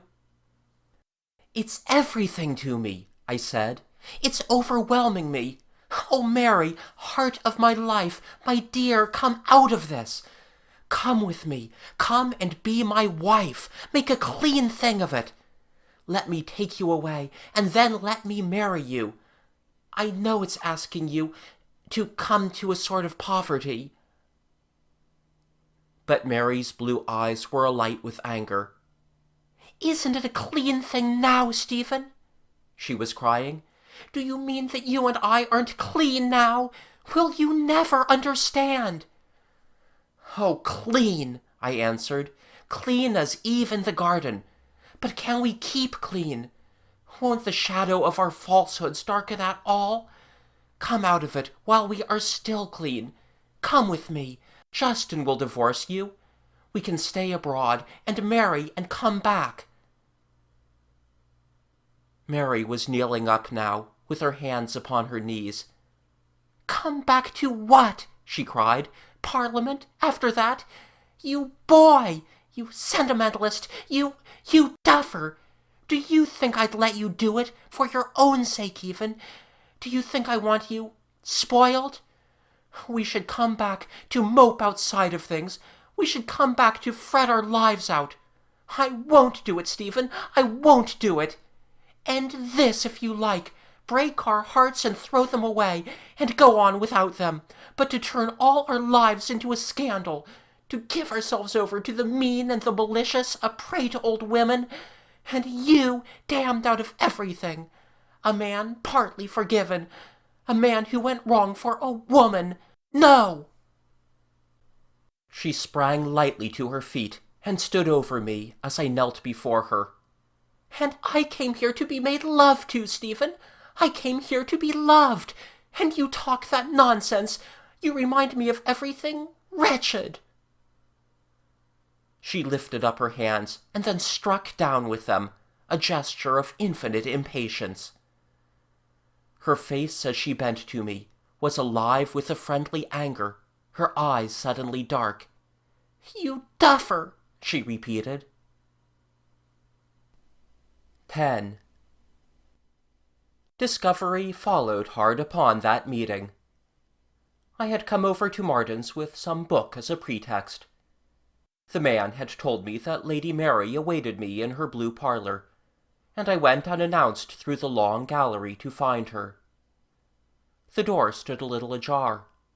I opened it softly so that she did not hear me, and saw her seated at her writing-desk, with her back to me, and her cheek and eyebrow just touched by the sunlight from the open terrace window. She was writing a note. I put my hand about her shoulder, and bent to kiss her as she turned. Then, as she came round to me, she started, was for a moment rigid, then thrust me from her, and rose very slowly to her feet. I turned to the window, and became as rigid, facing Justin. He was standing on the terrace, staring at us, with a face that looked stupid and inexpressive and very white. The sky behind him, appropriately enough, was full of the tattered, inky onset of a thunderstorm. So we remained for a lengthy second, perhaps, a trite tableau vivant. We two seemed to hang helplessly upon Justin, and he was the first of us to move. He made a queer, incomplete gesture with one hand, as if he wanted to undo the top button of his waistcoat, and then thought better of it. He came very slowly into the room. When he spoke, his voice had neither rage nor denunciation in it. It was simply conversational. "I felt this was going on," he said. And then to his wife, with the note of one who remarks dispassionately on a peculiar situation, "Yet somehow it seemed wrong and unnatural to think such a thing of you." His face took on something of the vexed look of a child who struggles with a difficult task. "Do you mind?" he said to me. "Will you go?" I took a moment for my reply. "No," I said, "since you know at last, there are things to be said." "No," said Mary suddenly. "Go. Let me talk to him." "No," I said. "My place is here beside you." He seemed not to hear me. His eyes were fixed on Mary. He seemed to think he had dismissed me, and that I was no longer there. His mind was not concerned about me, but about her. He spoke as though what he said had been in his mind, and no doubt it had been in his mind for many days. "I didn't deserve this," he said to her. "I've tried to make your life as you wanted your life. It's astonishing to find I haven't. You gave no sign. I suppose I ought to have felt all this happening, but it comes upon me surprisingly. I don't know what I'm to do." He became aware of me again. "And you," he said, "what am I to do? To think that you... Well, I have been treating her like some sacred thing." The color was creeping back into his face. Indignation had come into his voice. The first yellow lights of rising jealousy showed in his eyes. "Stephen," I heard Mary say, "will you leave me to talk to my husband?" "There is only one thing to do," I said. "What is the need of talking? We two are lovers, Justin." I spoke to both of them. We too must go out into the world, go out now, together. This marriage of yours, it's no marriage, no real marriage. I think I said that. I seem to remember saying that, perhaps with other phrases that I have forgotten. But my memory of what we said and did, which is so photographically clear of these earlier passages that I believe I can answer for every gesture and nearly every word that I have set down, becomes suddenly turbid. The high tension of our first confrontation was giving place to a flood of emotional impulse. We all became eager to talk, to impose interpretations and justifications upon our situation. We all three became divided between our partial attention to one another and our urgent necessity to keep hold of our points of view. That, I think, is the common tragedy of almost all human conflicts, that rapid breakdown from the first cool apprehension of an issue to heat, confusion, and insistence. I do not know if indeed we raised our voices, but my memory has an effect of raised voices. And when at last I went out of the house, it seemed to me that the men servants in the hall were as hushed as beasts before a thunderstorm, and all of them quite fully aware of the tremendous catastrophe that had come to Marden's. And moreover, as I recalled afterwards with astonishment, I went past them and out into the driving rain unprotected, and not one of them stirred a serviceable hand. What was it we said? I have a vivid sense of declaring, not once only but several times, that Mary and I were husband and wife in the sight of God. I was full of the idea that now she must inevitably be mine. I must have spoken to Justin at times as if he had come merely to confirm my view of the long dispute there had been between us. For a while my mind resisted his extraordinary attitude that the matter lay between him and Mary, that I was in some way an interloper. It seemed to me there was nothing for it now but that Mary should stand by my side and face Justin with the world behind him. I remember my confused sense that presently she and I would have to go straight out of Marden's. And she was wearing a tea-gown, easy and open, and the flimsiest of slippers. Any packing, any change of clothing, struck me as an incredible anticlimax. I had visions of our going forth, hand in hand. Outside was the soughing of a coming storm. A chill wind drove a tumult of leaves along the terrace. The door slammed and yawned open again, and then came the rain. Justin, I remember, still talking, closed the door. I tried to think how I could get to the station 5 miles away, and then what we could do in London. We should seem rather odd visitors to an hotel, without luggage. All this was behind my valiant demand that she should come with me, and come now.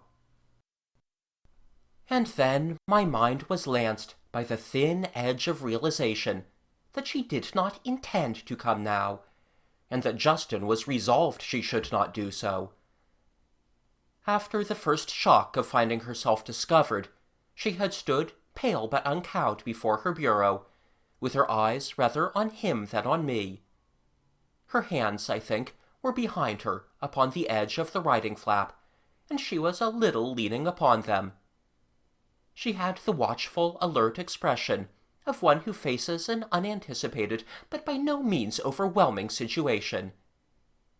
She cast a remark to me. "But I do not want to come with you," she said.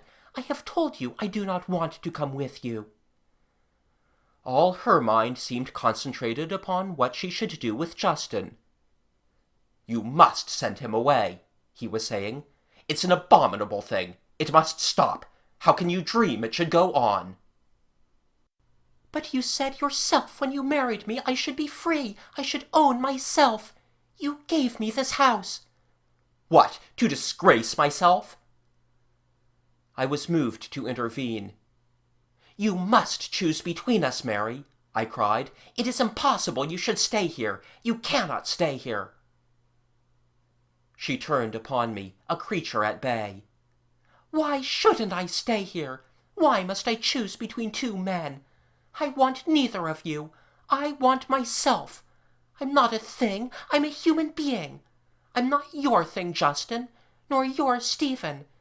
Yet you want to quarrel over me like two dogs over a bone. I am going to stay here, in my house. It's my house. I made it. Every room of it is full of me. Here I am." She stood there, making this magnificently extravagant claim. Her eyes blazing blue, her hair a little disheveled, with a strand across her cheek. Both I and Justin spoke together, and then turned in helpless anger upon one another. I remember that with the clumsiest of weak gestures he bade me begone from the house, and that I, with a now rather deflated rhetoric, answered I would go only with Mary at my side. And there she stood, less like a desperate rebel against the most fundamental social relations than an indignant princess, and demanded of us and high heaven, "Why should I be fought for? Why should I be fought for?" And then, abruptly, she gathered her skirts in her hand and advanced. "Open that door, Stephen," she said, and was gone with a silken whirl and rustle from our presence. We were left regarding one another with blank expressions. Her departure had torn the substance out of our dispute. For the moment, we found ourselves left with a new situation, for which there is as yet no tradition of behavior. We had become actors in that new human comedy that is just beginning in the world, that comedy in which men still dispute the possession and the manner of the possession of woman according to the ancient rules, while they, on their side, are determining ever more definitely that they will not be possessed. We had little to say to one another, mere echoes and endorsements of our recent declarations. "She must come to me," said I, and he, "I will save her from that at any cost." That was the gist of our confrontation, and then I turned about and walked along the gallery towards the entrance, with Justin following me slowly. I was full of the wrath of baffled heroics. I turned towards him with something of a gesture.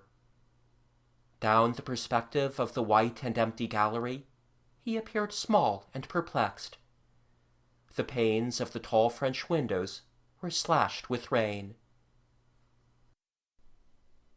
End of Chapter 6, Parts 6 to 10. Chapter 6, Parts 11 to 14. Lady Mary Justin. 11. I forget now absolutely what I may have expected to happen next. I cannot remember my return to my father's house that day. But I know that what did happen was the most unanticipated and incredible experience of my life. It was as if the whole world of mankind were suddenly to turn upside down and people go about calmly in positions of complete inversion. I had a note from Mary on the morning after this discovery that indeed dealt with that, but was otherwise not very different from endless notes I had received before our crisis. It was destroyed, so that I do not know its exact text now, but it did not add anything material to the situation, or give me the faintest shadow to intimate what crept close upon us both. She repeated her strangely thwarting refusal to come away and live with me. She seemed indignant that we had been discovered, as though Justin had indulged in an excess of existence by discovering us. I completed and dispatched to her a long letter I had already been writing overnight, in which I made clear the hopeless impossibility of her attitude, vowed all my life and strength to her, tried to make some picture of the happiness that was possible for us together, sketched as definitely as I could when and where we might meet and whither we might go. It must have made an extraordinary jumble of protest, persuasion, and practicality. It never reached her. It was intercepted by Justin. I have gathered since that after I left Marden's, he sent telegrams to Guy and Philip and her cousin Lord Tarvrille.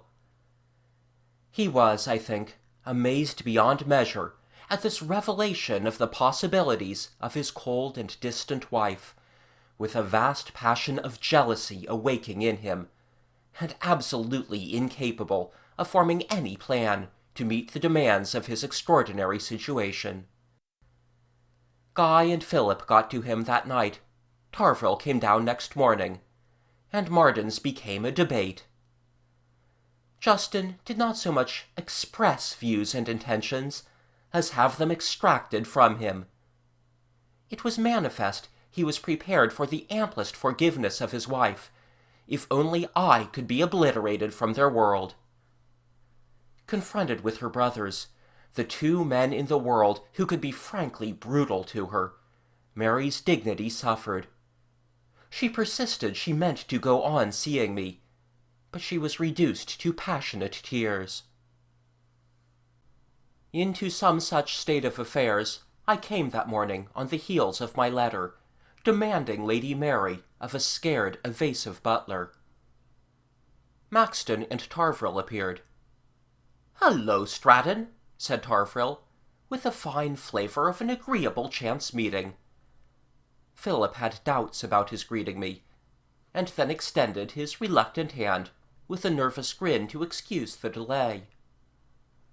"I want to see Lady Mary," said I, stiffly. "She's not up yet," said Tarvrille, with a hand on my shoulder. "Come and have a talk in the garden." We went out, with Tarvrille expanding the topic of the seasons. "It's a damned good month, November. Say what you like about it." Philip walked grimly silent on my other hand. "And it's a damned awkward situation you've got us into, Stratton," said Tarvrille. "Say what you like about it." "It isn't as though old Justin was any sort of beast," he reflected, "or anything like that, you know. He's a most astonishing decent chap, clean as they make them." "This isn't a beastly intrigue," I said. "It never is," said Tarvrille genially. "We've loved each other a long time. It's just flared out here." "No doubt of that," said Tarvrille. "It's been like a beacon to all Surrey." "It's one of those cases where things have to be readjusted. The best thing to do is for Mary and me to go abroad." "Yes, but does Mary think so?" "Look here," said Philip, in a voice thick with rage. "I won't have Mary divorced. I won't. See? I won't." "What the devil's it got to do with you?" I asked, with an answering flash of fury. Tarvrille's arm ran through mine. "Nobody's going to divorce Mary," he said reassuringly. "Not even Justin. He doesn't want to, and nobody else can. And there you are." "But we two—" "You two have had a tremendously good time. You've got found out, and there you are." "This thing has got to stop absolutely now," said Philip, and echoed with a note of satisfaction in his own phrasing. "Absolutely now." "You see, Stratton," said Tarvrille, as if he were expanding Philip's assertion, "there's been too many divorces in society. It's demoralizing people. It's discrediting us. It's setting class against class. Everybody is saying, why don't these big people either set about respecting the law or altering it? Common people are getting too infernally clear-headed. Hitherto it's mattered so little, but we can't stand any more of it, Stratton, now. It's something more than a private issue. It's a question of public policy. We can't stand any more divorces." He reflected. We have to consider something more than our own personal inclinations. We've got no business to be here at all if we're not a responsible class. We owe something to ourselves." It was as if Tarvrille was as concerned as I was for this particular divorce, as if he struggled with a lively desire to see me and Mary happily married after the shortest possible interval. And indeed he manifestly wasn't unsympathetic. He had the strongest proclivity for the romantic and picturesque, and it was largely the romantic picturesqueness of renunciation that he urged upon me. Philip, for the most part, maintained a resentful silence. He was a clenched anger against me, against Mary, against the flaming possibilities that threatened the sister of Lord Maxton, that most promising and distinguished young man.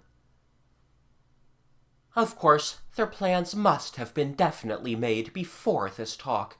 Probably they had made them overnight, and probably it was Tarvrille had given them a practicable shape. But he threw over the whole of our talk so satisfying a suggestion of a rest and prolonged discussion, that it never occurred to me that I should not be able to come again on the morrow and renew my demand to see Mary. Even when next day I turned my face to Marden's and saw the flag had vanished from the flagstaff, it seemed merely a token of that household's perturbation. I thought the house looked oddly blank and sleepy as I drew near, but I did not perceive that this was because all the blinds were drawn. The door upon the lawn was closed, and presently the butler came to open it. He was in an old white jacket and collarless. "Lady Mary," he said. "Lady Mary has gone, sir. She and Mr. Justin went yesterday after you called." "Gone?" said I. "But where?" "I think abroad, sir." "Abroad?" "I think abroad." "But they've left an address?" "Only to Mr. Justin's office," said the man. "Any letters will be forwarded from there." I paused upon the step.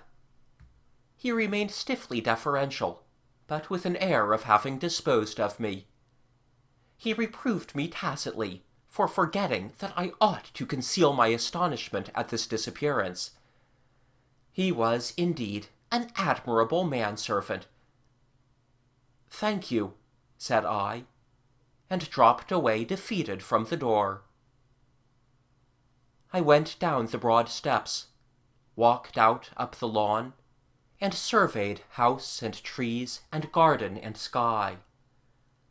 To the heights and the depths and the uttermost, I knew now what it was to be amazed. 12.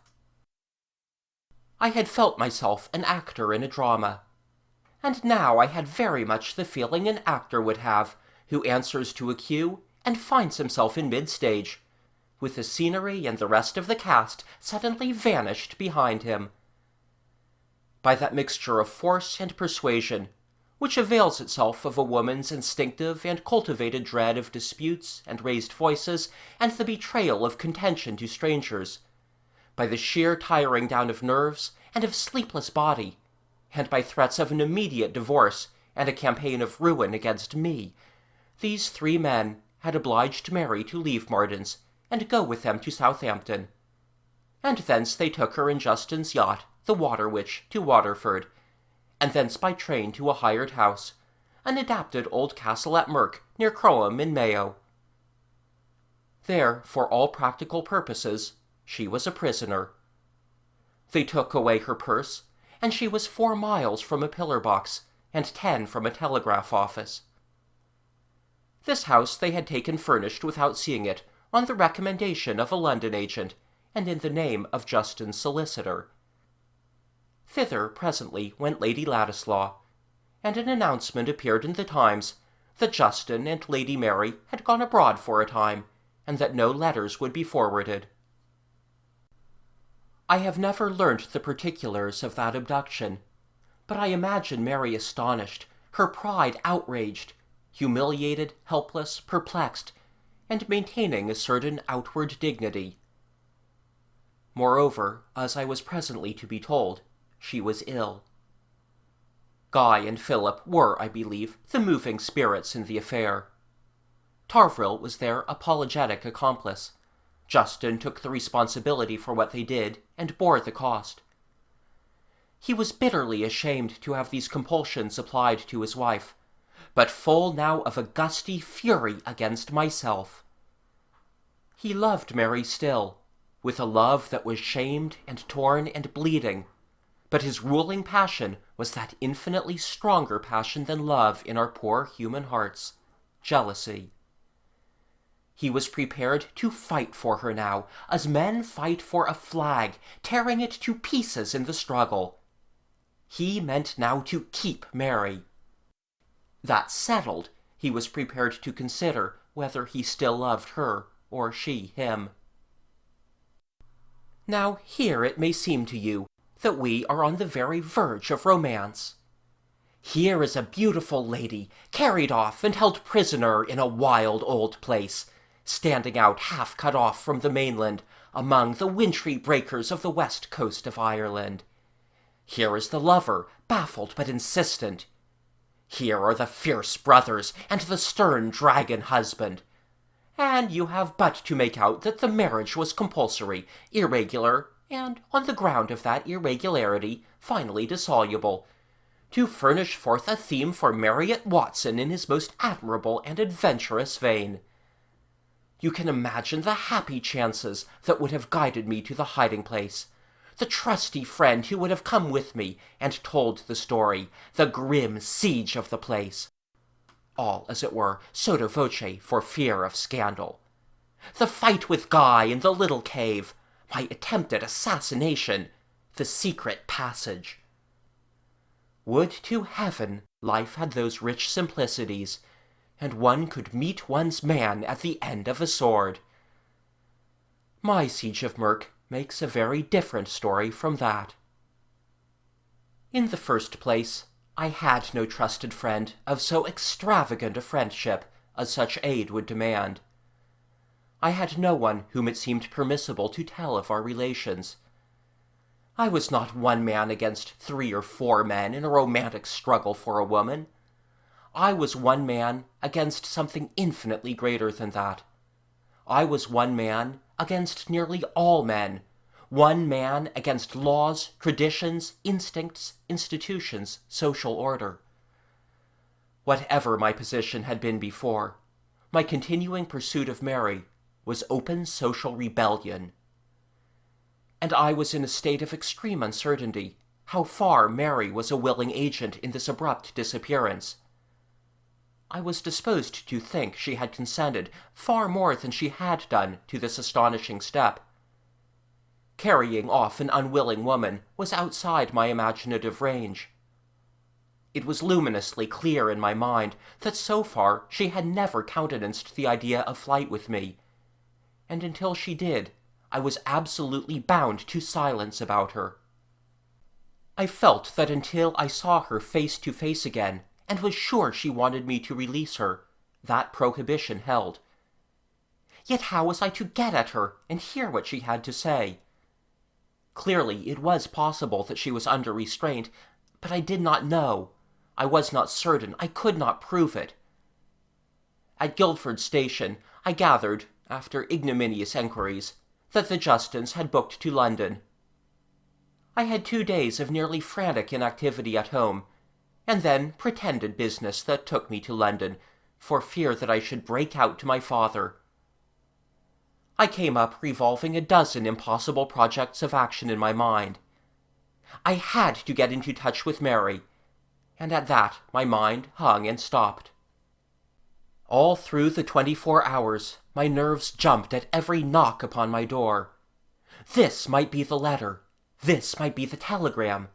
This might be herself, escaped and come to me.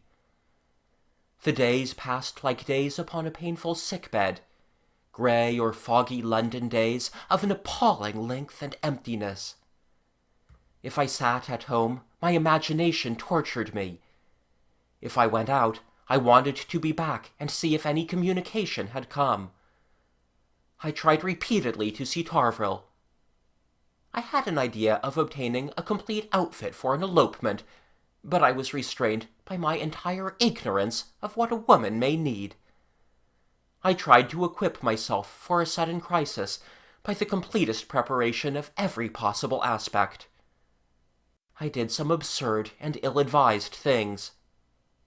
I astonished a respectable solicitor in a grimy little office behind a queer little court with trees near Cornhill, by asking him to give advice to an anonymous client, and then putting my anonymous case before him.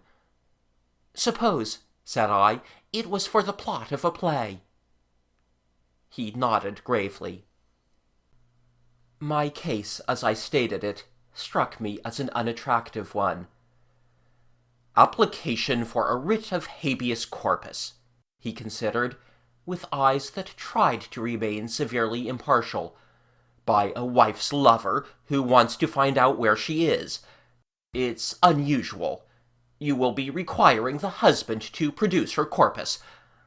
I don't think, speaking in the same general terms as those in which you put the circumstances, it would be likely to succeed. No." Then I overcame a profound repugnance, and went to a firm of private detectives. It had occurred to me that if I could have Justin, Tarvrille, Guy, or Philip traced, I might get a clue to Mary's hiding-place. I remember a queer little office. A blusterous, frock-coated creature with a pock-marked face, iron-grey hair, an eyeglass, and a strained tenor voice, who told me twice that he was a gentleman, and several times that he would prefer not to do business than to do it in an ungentlemanly manner, and who was quite obviously ready and eager to blackmail either side in any scandal, into which spite or weakness admitted his gesticulating fingers. He alluded vaguely to his staff, to his woman helpers, some personally attached to me, to his remarkable underground knowledge of social life, the illicit side. What could he do for me? There was nothing, I said, illicit about me. His interest waned a little. I told him that I was interested in certain financial matters, no matter what they were, and that I wanted to have a report of the movements of Justin and his brothers-in-law for the past few weeks, and for a little time to come. "You want them watched?" said my private enquiry agent, leaning over the desk towards me, and betraying a slight squint. "Exactly," said I. "I want to know what sort of things they are looking at just at present." "Have you any inkling?" "None." "If our agents have to travel?" I expressed a reasonable generosity in the matter of expenses, and left him at last, with a vague discomfort in my mind.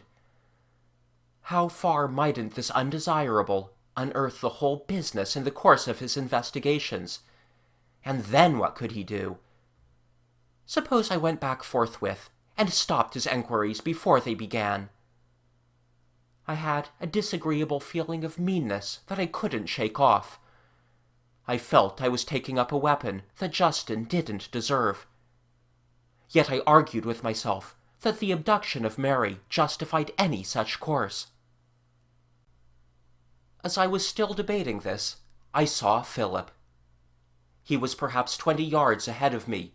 He was paying off a hansom which had just put him down outside Blake's. "Philip!" I cried, following him up the steps, and overtaking him and seizing his arm as the commissionaire opened the door for him. "Philip! What have you people done with Mary? Where is Mary?" He turned a white face to me.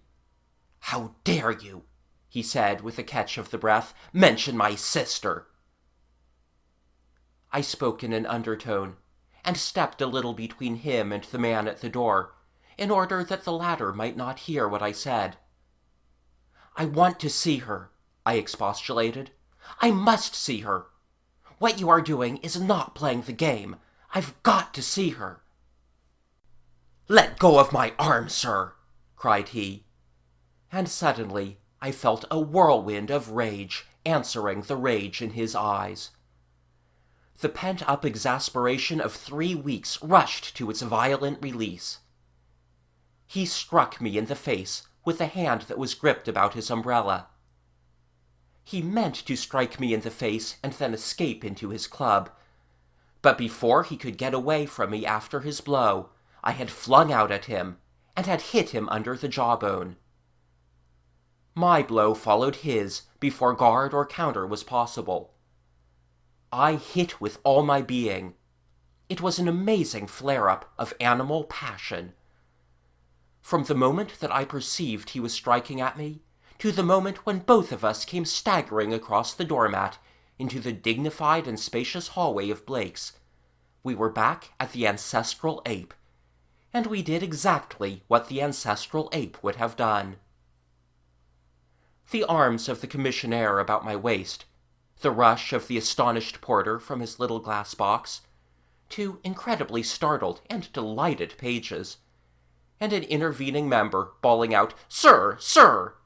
converged to remind us that we were 1,000,000 years or so beyond those purely arboreal days.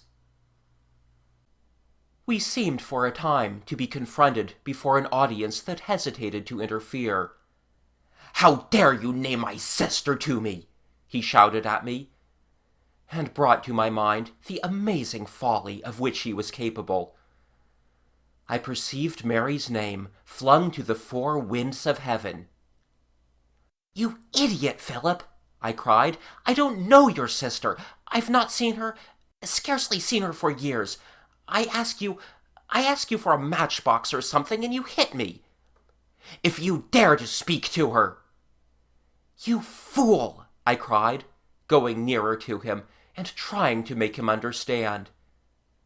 But he winced and recoiled defensively. "I'm sorry," I said to the commissionaire who was intervening. "Lord Maxton has made a mistake." "Is he a member?" said someone in the background, and somebody else suggested calling a policeman. I perceived that only a prompt retreat would save the whole story of our quarrel from the newspapers. So far as I could see, nobody knew me there except Philip. I had to take the risks of his behavior. Manifestly, I couldn't control it. I made no further attempt to explain anything to anybody. Everyone was a little too perplexed for prompt action, and so the advantage in that matter lay with me. I walked through the door, and with what I imagined to be an appearance of the utmost serenity, down the steps. I noted an ascending member glance at me with an expression of exceptional interest, but it was only after I had traversed the length of Pall Mall that I realized that my lip and the corner of my nostril were both bleeding profusely. I called a cab when I discovered my handkerchief scarlet, and retreated to my flat and cold ablutions. Then I sat down to write a letter to Tarvrille, with a clamorous, urgent, please forward if away, above the address, and tell him at least to suppress Philip. But within the club, that blockhead, thinking of nothing but the appearances of our fight and his own credit, was varying his assertion that he had thrashed me, with denunciations of me as a blackguard, and giving 6 men a highly coloured, improvised, and altogether improbable account of my relentless pursuit and persecution of Lady Mary Justin, and how she had left London to avoid me. They listened, no doubt, with extreme avidity. The matrimonial relations of the Justins had long been a matter for speculative minds. And while Philip was doing this, Guy, away in Mayo still, was writing a tender, trusting, and all too explicit letter to a well-known and extremely impatient lady in London to account for his continued absence from her house. "So that is it," said the lady, reading, and was at least in the enviable position of one who had confirmatory facts to impart. And so, quite suddenly, the masks were off our situation, and we were open to an impertinent world. For some days I did not realize what had happened, and lived in hope that Philip had been willing and able to cover his lapse. I went about with my preoccupation still, as I imagined, concealed, and with an increasing number of typed letters from my private enquiry agent in my pocket, containing inaccurate and worthless information about the movements of Justin, which appeared to have been culled for the most part from a communicative young policeman stationed at the corner nearest to the Justin's house, or expanded from Who's Who and other kindred works of reference. The second letter, I remember, gave some particulars about the financial position of the younger men, and added that Justin's credit with the West End tradesmen was limitless, points upon which I had no sort of curiosity whatever. I suppose a couple of 100 people in London knew before I did that Lady Mary Justin had been carried off to Ireland and practically imprisoned there by her husband, because I was her lover. The thing reached me at last through little Fred Ridling, who came to my rooms in the morning while I was sitting over my breakfast. "Stratton," said he, "what is all the story of your shaking Justin by the collar and threatening to kill him if he didn't give up his wife to you? And why do you want to fight a duel with Maxton? What's it all about? Fire-eater you must be. I stood up for you as well as I could, but I heard you abused for a solid hour last night, and there was a chap there simply squirting out facts and dates and names. Got it all. What have you been up to?" He stood on my hearthrug, with an air of having called for an explanation to which he was entitled, and he very nearly got one. But I just had some scraps of reserve left, and they saved me.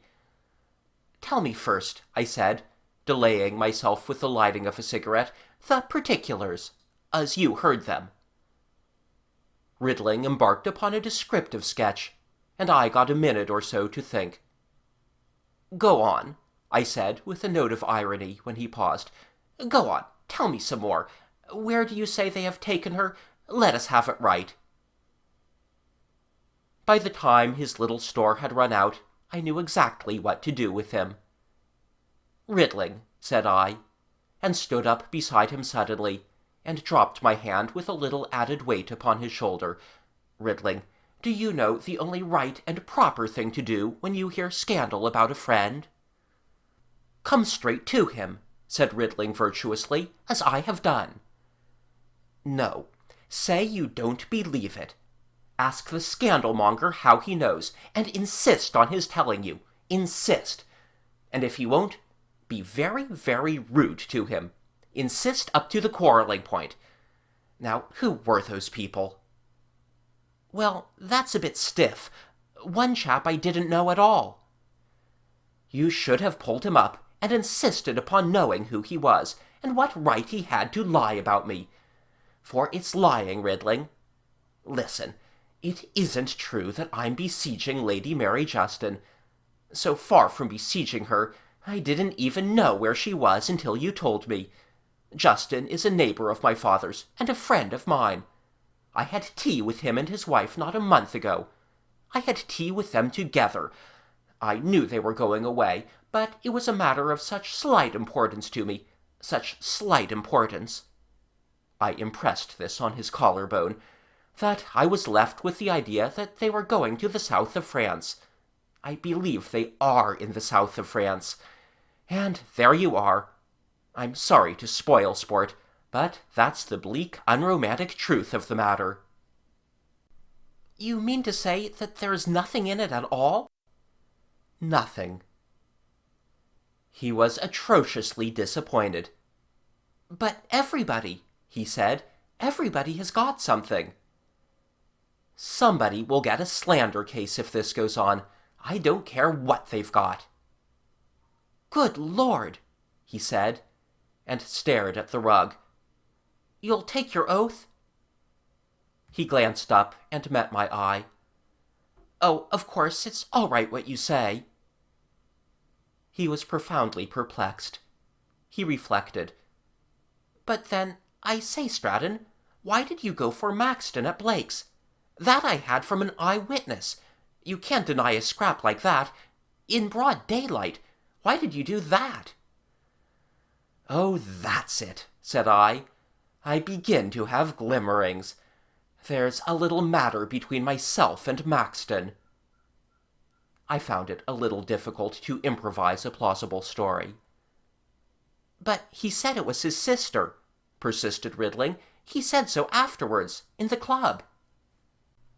"Maxton," said I, losing my temper, "is a fool and a knave and a liar. His sister, indeed! Lady Mary! If he can't leave his sister out of this business, I'll break every bone of his body." I perceived my temper was undoing me. I invented rapidly but thinly. "As a matter of fact, Ridling, it's quite another sort of lady has set us by the ears." Ridling stuck his chin out, tucked in the corners of his mouth, made round eyes at the breakfast things, and hands in pockets, rocked from heels to toes, and from toes to heels. "I see, Stratton. Yes, I see. Yes, all this makes it very plain, of course. Very plain. Stupid thing, scandal is. Thanks. No, I won't have a cigarette." And he left me presently, with an uncomfortable sense that he did see, and didn't for one moment intend to restrain his considerable histrionic skill in handing on his vision to others. For some moments I stood savouring this all too manifest possibility, and then my thoughts went swirling into another channel. At last the curtain was pierced. I was no longer helplessly in the dark. I got out my Bradshaw, and sat with the map spread out over the breakfast things, studying the routes to Mayo. Then I rang for Williams, the man I shared with the 2 adjacent flat-holders, and told him to pack my kit-bag, because I was suddenly called away. 13. Many of the particulars of my journey to Ireland have faded out of my mind altogether. I remember most distinctly my mood of grim elation that at last I had to deal with accessible persons again. The weather was windy and violent, and I was seasick for most of the crossing, and very tired and exhausted when I landed. Williams had thought of my thick overcoat, and loaded me with wraps and rugs, and I sat in the corner of a compartment in that state of mental and bodily fatigue that presses on the brows like a painless headache. I got to some little junction at last, where I had to wait an hour for a branch-line train. I tasted all the bitterness of Irish hospitality, and such coffee as Ireland alone can produce. Then I went on to a station called Clumber or Clumboy or some such name, and thence, after some difficulty, I got a car for my destination. It was a wretched car in which hens had been roosting, and it was drawn by a steaming horse that had sores under its mended harness. An immense wet wind was blowing as we came over the big hill that lies to the south of Murk. Everything was wet. The hillside above me was either intensely green sodden turf or great streaming slabs of limestone. Seaward was a rocky headland, a ruin of a beehive shape, and beyond, a vast waste of tumbling waters, unlit by any sun. Not a tree broke that melancholy wilderness, nor any living thing but ourselves. The horse went stumblingly under the incessant stimulation of the driver's lash and tongue. "Yonder it is," said my man, pointing with his whip, and I twisted round to see over his shoulder, not the Rhine-like castle I had expected, but a long low house of stone upon a headland, backed by a distant mountain, that vanished in a wild-driven storm of rain as I looked. But at the sight of Murk my lassitude passed, my nerves tightened, and my will began to march again. Now, thought I, we bring things to an issue. Now we come to something personal and definite. The vagueness is at an end. I kept my eyes upon the place, and thought it more and more like a prison as we drew nearer. Perhaps from that window Mary was looking for me now. Had she wondered why I did not come to her before? Now, at any rate, I had found her. I sprang off the car, found a bell handle, and set the house jangling.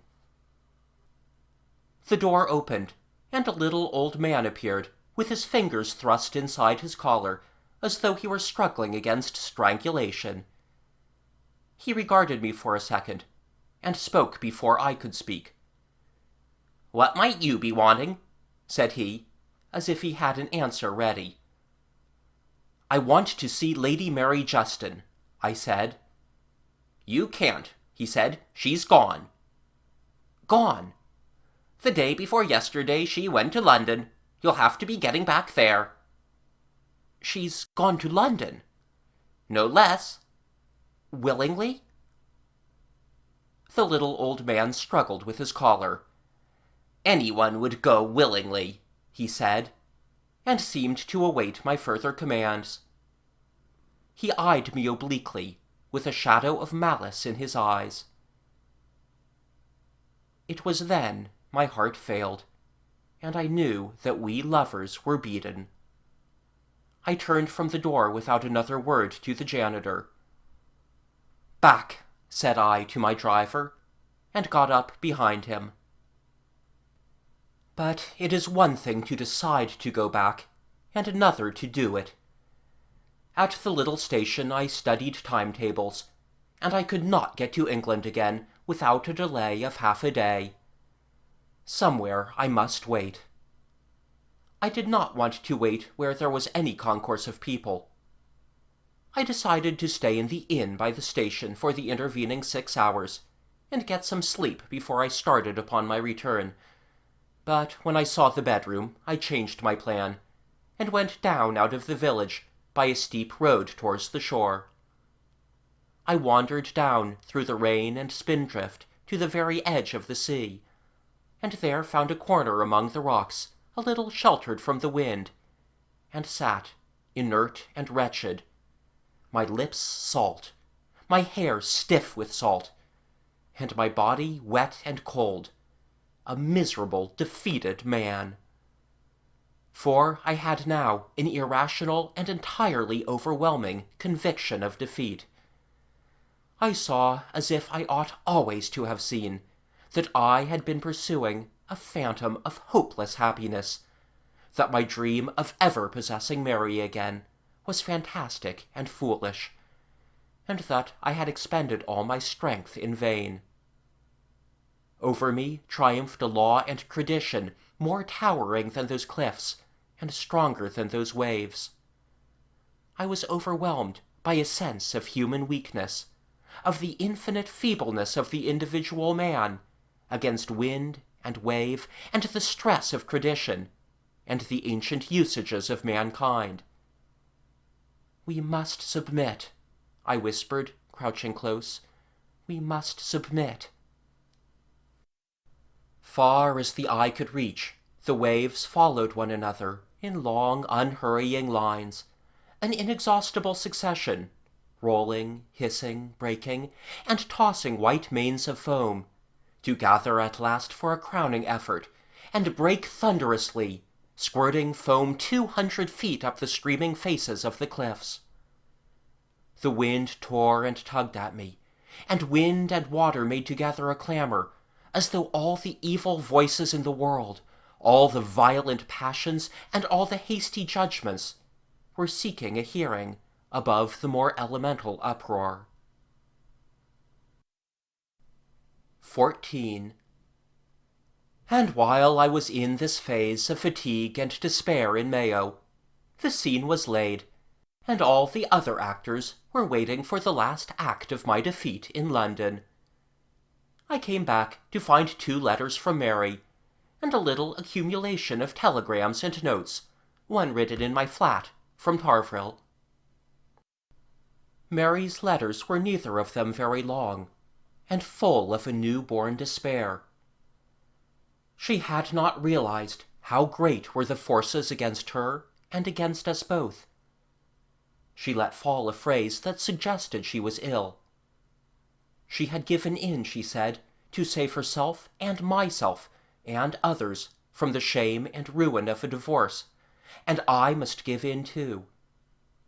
We had to agree not to meet or communicate for 3 years, and I was to go out of England.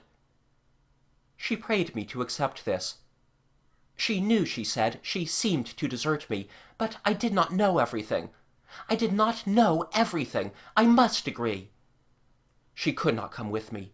It was impossible. Now, certainly, it was impossible. She had been weak, but I did not know all. If I knew all, I should be the readier to understand and forgive her, but it was part of the conditions that I could not know all. Justin had been generous in his way. Justin had everything in his hands. The whole world was behind him against us, and I must give in. Those letters had a quality I had never before met in her. They were broken-spirited. I could not understand them fully, and they left me perplexed, with a strong desire to see her, to question her, to learn more fully what this change in her might mean. Tarville's notes recorded his repeated attempts to see me. I felt that he alone was capable of clearing up things for me, and I went out again at once and telegraphed to him for an appointment. He wired to me from that same house in Mayfair, in which I had first met Mary after my return. He asked me to come to him in the afternoon, and thither I went through a November fog, and found him in the drawing-room that had the plate glass above the fireplace. But now he was vacating the house, and everything was already covered up. The pictures and their frames were under Holland, the fine furniture all in covers of faded stuff, the chandeliers and statues wrapped up, the carpets rolled out of the way. Even the window curtains were tucked into wrappers, and the blinds, except one he had raised, drawn down. He greeted me and apologized for the cold inhospitality of the house. "It was convenient here," he said. "I came here to clear out my papers and boxes, and there's no chance of interruptions." He went and stood before the empty fireplace, and plunged into the middle of the matter. "You know, my dear Stratton, in this confounded business my heart's with you. It has been all along. If I could have seen a clear chance before you, for you and Mary to get away, and make any kind of life of it, though she's my cousin, I'd have helped you, indeed I would, but there's no sort of chance, not the ghost of a chance." He began to explain, very fully, quite incontrovertibly, that entire absence of any chance for Mary and myself together. He argued to the converted. "You know as well as I do what that romantic flight abroad, that Ouida-esque casa in some secluded valley, comes to in reality. All round Florence there's no end of such scandalous people. I've been among them, the 9 circles of the repenting scandalous, all cutting one another." "I agree," I said, "and yet—" "What?" "We could have come back." Tarville paused, and then leant forward. "No." "But people have done so. It would have been a clean sort of divorce." "You don't understand Justin. Justin would ruin you. If you were to take Mary away, he's a queer little man. Everything is in his hands. Everything always is in the husband's hands in these affairs, if he chooses, and keeps himself in the right. For an injured husband, the law sanctifies revenge. And, you see, you've got to take Justin's terms. He's changed. He didn't at first fully realize. He feels cheated. We've had to persuade him. There's a case for Justin, you know. He's had to stand a lot. I don't wonder at his going stiff at last. No doubt it's hard for you to see that, but you have to see it. You've got to go away as he requires. 3 years out of England. You've got to promise not to correspond, not to meet afterwards. It's so extravagant a separation. The alternative is not for you to have Mary, but for you two to be flung into the ditch together. That's what it comes to, Stratton. Justin's got his case. He's set like steel. You're up against the law, up against social tradition, up against money. Any one of those a man may fight, but not all three. And she's ill, Stratton. You owe her consideration. You of all people. That's no got-up story. She's truly ill and broken. She can no longer fly with you and fight with you, travel in uncomfortable trains, stay in horrible little inns. You don't understand. The edge is off her pluck, Stratton. What do you mean? I asked, and questioned his face. Just exactly what I say. A gleam of understanding came to me. Why can't I see her? I broke in, with my voice full of misery and anger. Why can't I see her, as if seeing her once more could matter so very greatly now? He appeared to weigh something in his mind. You can't, he said. How do I know that she's not being told some story of my abandonment of her? How do I know she isn't being led to believe I no longer want her to come to me? She isn't, said Tarfrill, still with that arrested judicial note in his voice. You had her letters, he said. 2. Yes, didn't they speak? I want to see her! Damn it, Tarfrill! I cried with sudden tears in my smarting eyes.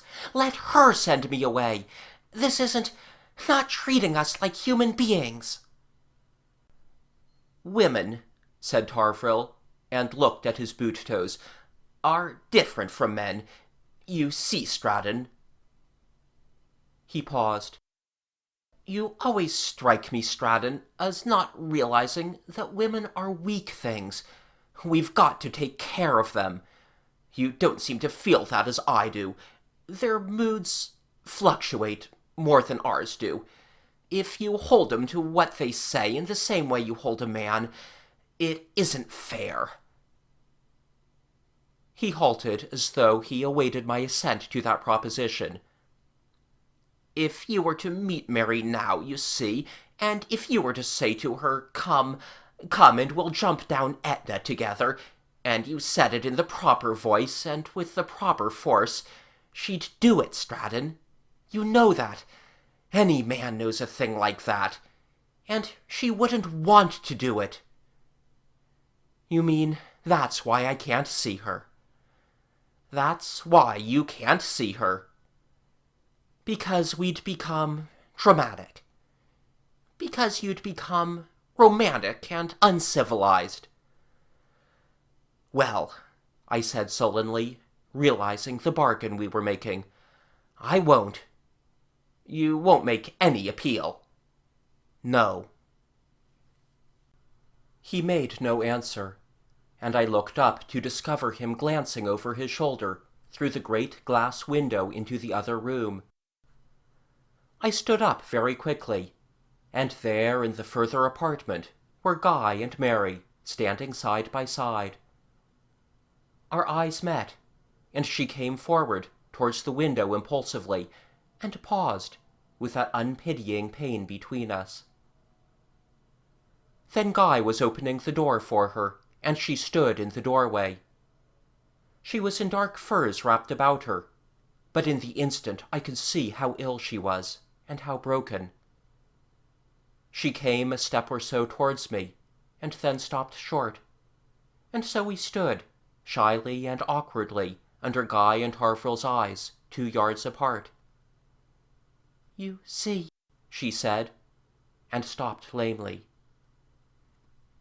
You and I said, have to part, Mary. We are beaten. Is that so? Stephen, there is nothing for us to do. We've offended. We broke the rules. We have to pay. By parting, What else is there to do?" "No," I said, "there's nothing else." "I tried," she said, "that you shouldn't be sent from England." "That's a detail," I answered. "But your politics, your work?" "That does not matter. The great thing is that you are ill and unhappy, that I can't help you. I can't do anything. I'd go anywhere to save you. All I can do, I suppose, is to part like this and go." "I shan't be altogether unhappy, and I shall think of you." She paused, and we stood facing one another tongue-tied. There was only one word more to say, and neither of us would say it for a moment. "Goodbye," she whispered at last, and then, "Don't think I deserted you, Stephen, my dear. Don't think ill of me. I couldn't come to you." And suddenly her face changed slowly, and she began to weep, my fearless playmate whom I had never seen weeping before. She began to weep, as an unhappy child might weep. "Oh, my Mary!" I cried, weeping also, and held out my arms, and we clung together and kissed with tear-wet faces. "No," cried Guy belatedly, "we promised Justin." But Tarvrille restrained his forbidding arm, and then, after a second's interval, put a hand on my shoulder. "Come," he said. And so it was, Mary and I parted from one another. End of chapter 6.